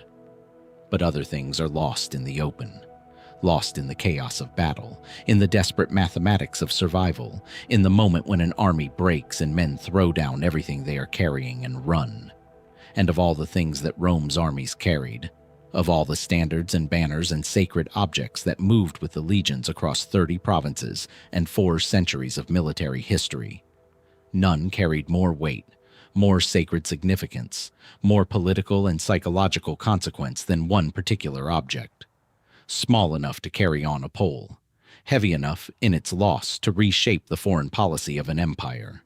An eagle, cast in silver or gold, wings spread, mounted on a staff. The Aquila, the soul of a Roman legion. And some of them never came home. To understand what the loss of an eagle meant, you have to understand what it was. Not merely a military standard in the modern sense, not a flag, not a symbol of unit identity in the way a regimental color functions in a contemporary army. The aquila was, in Roman religious and military understanding, the living embodiment of the legion itself. It housed the legion's divine protection. Its loss was not a military embarrassment. It was a catastrophe with theological dimensions, evidence that the gods had withdrawn their favor, that the legion had failed in its most fundamental sacred obligation, that something in the cosmic order had been violated. A legion that lost its eagle was, in Roman eyes, a legion that had ceased to exist in any meaningful sense. It could be rebuilt, men recruited, equipment replaced, officers reassigned. But until the eagle was recovered, the reconstituted unit carried the shame of its predecessor's failure like a wound that would not close. Emperors understood this. Augustus Caesar, who ruled Rome from 27 BC to 14 AD, made the recovery of lost eagles a central foreign policy objective, pursuing the return of standards lost by his predecessor Julius Caesar and by the general Crassus at the Battle of Carrhae in 53 BC with a diplomatic persistence that eventually succeeded, decades after the original defeats. The recovery of Crassus's eagles from the Parthians in 20 BC was celebrated as a triumph equivalent to a military victory, commemorated in sculpture and on coinage, proclaimed across the empire. That is how much an eagle mattered. The most significant eagle losses in Roman history cluster around a series of catastrophic defeats. Moments when the Roman military machine, which prided itself on methodical, disciplined, nearly invincible operational effectiveness, encountered the precise combination of terrain, tactics, and leadership failure that could unmake it entirely. The Battle of the Teutoburg Forest in 9 AD is the most devastating. Publius Quinctilius Varus, commanding 3 full legions, the 17th, 18th, and 19th, marched approximately 20,000 soldiers into the forests of northwestern Germania on the advice of a Germanic ally named Arminius, who had served in the Roman army, understood its tactics precisely, and had spent years organizing a coalition of Germanic tribes in secret. The ambush, spread across several days of fighting in terrain that neutralized every Roman tactical advantage, destroyed all 3 legions almost completely. Varus committed suicide. The survivors were killed or enslaved, and the 3 eagles, the divine embodiments of 3 legions, were captured by Arminius and his allies. The psychological impact on Rome was, by contemporary accounts, shattering. The Emperor Augustus reportedly paced his palace for months afterward, refusing to cut his hair or beard in mourning, periodically crying out, according to the historian Suetonius, "Varus, give me back my legions." The legions were never reconstituted. The numbers 17, 18, and 19 were never assigned to new legions, a superstitious erasure unique in Roman military history. The eagles were somewhere in Germania. 2 of the 3 Teutoburg eagles were eventually recovered. The 19th Legion's eagle retrieved by the general Germanicus during his campaigns in Germania in 15 AD, the 18th Legion's eagle recovered in 41 AD. The recovery of each was treated as a major event, commemorated and celebrated with the seriousness that Romans reserved for matters of genuine sacred significance. The eagle of the 17th Legion was never recovered. It has never been found. Its fate is unknown. Somewhere in the forests and wetlands of northwestern Germany, in the region corresponding to modern Lower Saxony and North Rhine-Westphalia, the eagle of the 17th Legion passed into the possession of the Germanic tribes who defeated Varus, and then passed out of the historical record entirely. Whether it was melted down, ritually destroyed, buried as a sacred object, kept as a trophy until it eventually deteriorated, or preserved in some form that has simply not been located, no source says. The battlefield of the Teutoburg Forest itself was only confidently identified in the 1980s and 1990s, when systematic metal detecting at a site near Kalkries in Lower Saxony produced a concentration of Roman military equipment, coins, weapons, armor fragments, horse fittings that matched the ancient descriptions of the battle's location. The site is now an active archaeological excavation, and each season produces new finds that refine the picture of what happened in those 3 days in 9 AD. No eagle has been found at Calcrease, which is expected. The eagles were captured, not lost on the battlefield. They were carried away. They went somewhere else. Where that somewhere was is a question the soil of northwestern Germany has not yet answered. The Teutoburg eagles are the most famous lost standards, but they are not the only ones. The Battle of Carrhae in 53 BC, in which the Roman general Crassus led 7 legions into the Parthian Empire in what became one of Rome's worst military disasters, resulted in the loss of multiple eagles to the Parthian forces. Augustus recovered some through diplomacy in 20 BC. The recovery celebrated with such political intensity that it suggests the emotional and theological weight these objects carried was entirely real, not merely rhetorical. But the full accounting of how many eagles carry cost Rome, and how many of those were eventually returned or recovered, is not completely clear in the surviving sources. The Battle of Adrianople in 378 AD, in which the Emperor Valens was killed and a Roman army destroyed by Gothic forces in Thrace, likely resulted in the loss of legion eagles, though the chaos and the subsequent rapid disintegration of the Western Empire mean that the accounting of what was lost and what was recovered is even less complete than for earlier disasters. By the late 4th and early 5th centuries, as the Western Empire collapsed, the administrative infrastructure that tracked such losses, that would have maintained records of which eagles were where, which had been lost, which recovered, was itself dissolving. The eagles that were still in existence when the last Western Roman legions ceased to function as coherent units in the late 5th century either were melted down, captured by successor kingdoms, buried, or simply lost in the general chaos of collapse. How many eagles existed at the height of the empire? Roughly 30 legions at any given time, each with its eagle. So perhaps 30 eagles at maximum, in service simultaneously across the centuries of the empire's operation, with turnover as legions were raised, dissolved, and reconstituted. Of those 30, or however many there were, not one survives in any museum or collection anywhere in the world. Not one has been confirmed found. The metal detectorists and archaeologists working in the soils of Europe continue to find Roman military equipment in unexpected places.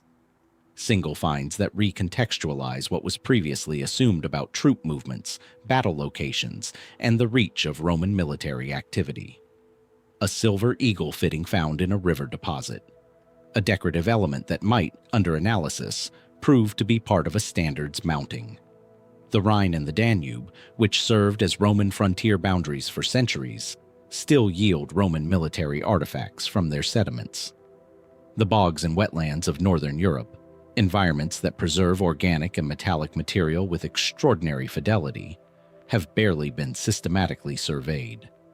Somewhere in that unsurveyed landscape, in a bog, in a river deposit, in a burial mound that archaeology has not yet opened, there may be bronze and silver shaped into the wings of an eagle, tarnished, compressed by soil pressure, unrecognizable to the untrained eye, but present, still there after 2,000 years, in the ground of a country whose people have long since forgotten the name of the legion whose soul it once embodied.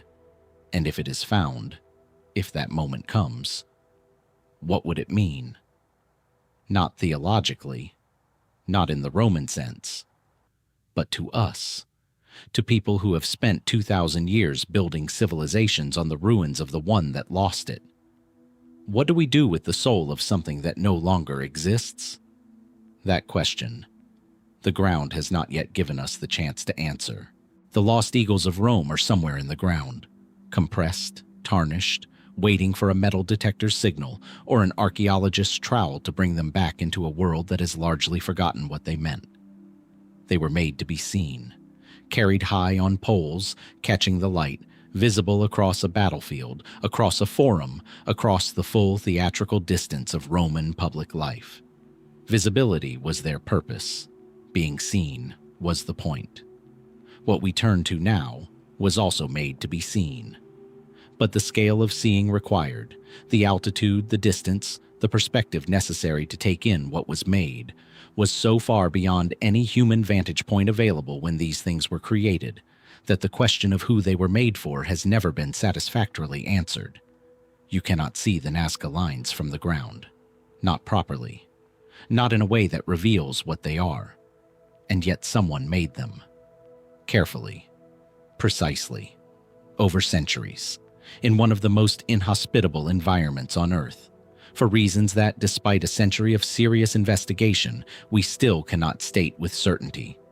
Fly over the Nazca Desert in southern Peru at low altitude on a clear morning, and what you see below will take a moment to process. The plain, the pampa, is the color of rust and ochre, a flat expanse of reddish-brown gravel and stone stretching between the Andes foothills to the east and the coastal ranges to the west. Approximately 450 square kilometers of it. Flat enough and dry enough and remote enough that almost nothing grows on it and almost nothing moves across it. Except lines. Lines that extend across the pampa with a geometric precision that seems, from altitude, almost digital in its exactness. Lines that run straight for kilometers, straighter in some cases than a modern surveyor using modern equipment might easily achieve. Crossing gullies, ascending and descending slight inclines, maintaining their orientation with a consistency that implies careful planning and systematic execution. And among the lines, figures. Animals and plants rendered in the same technique. A single continuous line, drawn on the desert floor at a scale of tens or hundreds of meters. A hummingbird with a wingspan of 96 meters. A spider approximately 46 meters long. A condor stretching 130 meters from wingtip to wingtip. A monkey with a spiraling tail. A whale. A dog. A figure that has been called, variously, an astronaut, an owlman, and a deity. Arms raised, round eyes staring upward at whatever looks down from above. From the ground, these figures are almost invisible as figures. You can stand at the edge of a hummingbird's wing and see only a line of cleared gravel receding into the distance. The figures only become figures from the air. The Nazca lines were created by a process of elegant simplicity. The surface of the Nazca pampa is covered with a layer of iron oxide-coated reddish-brown gravel and stones. Beneath that surface layer lies a yellowish-gray substrate of lighter soil and smaller particles. To create a line, the Nazca people, the culture that flourished in this region from approximately 100 BC to 800 AD, simply removed the surface layer, piling the darker stones to the sides, exposing the lighter substrate beneath. The result is a light line against a darker ground, or a lighter cleared area against a darker surrounding surface, that has survived in extraordinary condition for 2,000 years, because the Nazca Pampa is one of the driest, most windless places on Earth. Almost no rain. Almost no biological activity to disturb the surface. A natural preservation environment so stable that the footprints of the original workers are, in some areas, still visible beside the lines they created. The technique is simple. The execution, at the scale required, was anything but. Survey stakes and cord, arranged with careful geometry, could theoretically allow the creation of straight lines extending for kilometers. Scaled-up grid systems could transfer small drawings to large ground surfaces. None of this requires technology beyond what the Nazca culture demonstrably possessed. The how of the Nazca lines is, by now, reasonably well understood. The why is where the certainty ends. The mainstream archaeological interpretation, developed most rigorously by the German mathematician Maria Rieke, who spent decades measuring, mapping, and protecting the lines, and refined by subsequent researchers, proposes that the lines served primarily astronomical and calendrical functions. Rieke identified numerous alignments between specific lines and the positions of celestial bodies at significant dates in the agricultural calendar: solstices, equinoxes, the heliacal risings of particular stars important for planting and harvest timing. The astronomical alignment theory is supported by the demonstrated sophistication of Andean astronomical knowledge in this period, by the practical importance of calendrical precision for agricultural planning in a desert environment where the timing of river flooding from Andean snowmelt was the difference between harvest and starvation, and by the fact that the lines do appear to encode directional information consistent with astronomical observation. But subsequent statistical analysis has complicated the picture. When Anthony Aveni, an archaeoastronomer who conducted systematic studies of the Nazca alignments in the 1980s and 1990s, subjected the line orientations to rigorous statistical testing, he found that while some alignments with astronomical features were present, the overall pattern was not more astronomically aligned than would be expected by chance across such a large sample of lines pointing in many different directions. The astronomical interpretation captures something real. It may not capture everything. The water hypothesis, developed particularly by David Johnson and pursued by several subsequent researchers, proposes that the lines map the underground aquifer systems of the Nazca region, serving as a kind of surface diagram of the subsurface hydrology that determined where water could be accessed in this desert environment. The Nazca people constructed an extensive system of underground aqueducts, pukios, that are still partially functional today and represent a sophisticated understanding of the region's hydrology. On the water hypothesis, the lines were not merely maps, but ritual communications, appeals to the water deities and ancestral spirits believed to control the underground water flow, made visible at a scale appropriate to their intended divine audience. This interpretation integrates the lines with the broader religious and practical concerns of a desert agricultural society in a way that feels culturally coherent. It has not achieved consensus either. The ritual procession theory, perhaps the most widely accepted current interpretation among archaeologists, proposes that the lines functioned as sacred pathways walked by participants in religious ceremonies, their scale and precision reflecting the importance of the ritual rather than the need for aerial visibility. On this reading, the lines were not designed to be seen from above, but to be walked, their long, straight courses creating an experience of sacred movement through landscape, the act of walking the line itself constituting the ritual purpose. Archaeological evidence of offerings deposited along the lines, ceramic fragments, organic material, the remains of ritual activities, supports the idea of physical engagement with the lines at ground level. But this interpretation struggles with the animal figures, the hummingbird, the spider, the condor, whose coherence as images depends entirely on a perspective that ground-level walkers do not have. Walking the outline of a spider 46 meters long, you are never a spider. You are a person walking a winding path whose overall form is entirely invisible to you. Someone understood what that form looked like. Someone intended it to look like that.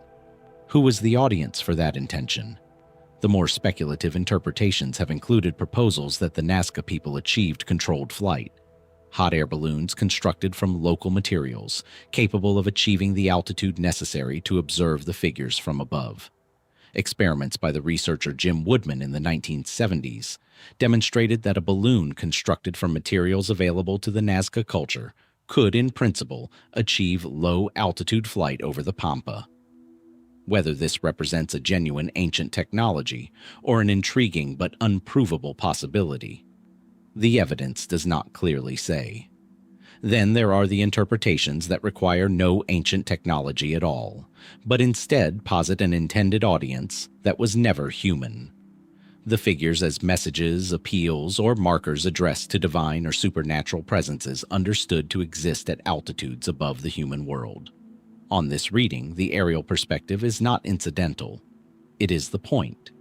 The figures were made for eyes that look down, not up.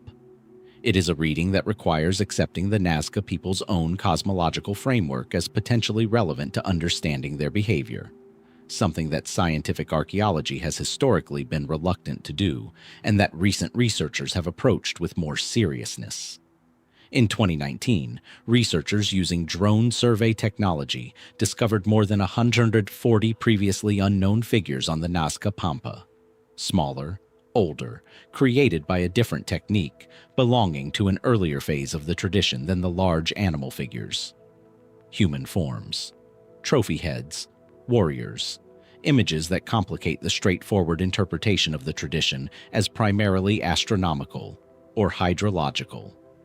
The Nazca lines are not finished revealing themselves. Each new survey technique, satellite imaging, drone photography, ground-penetrating radar, adds new figures, new lines, new complexity to a picture that was already more intricate than it first appeared.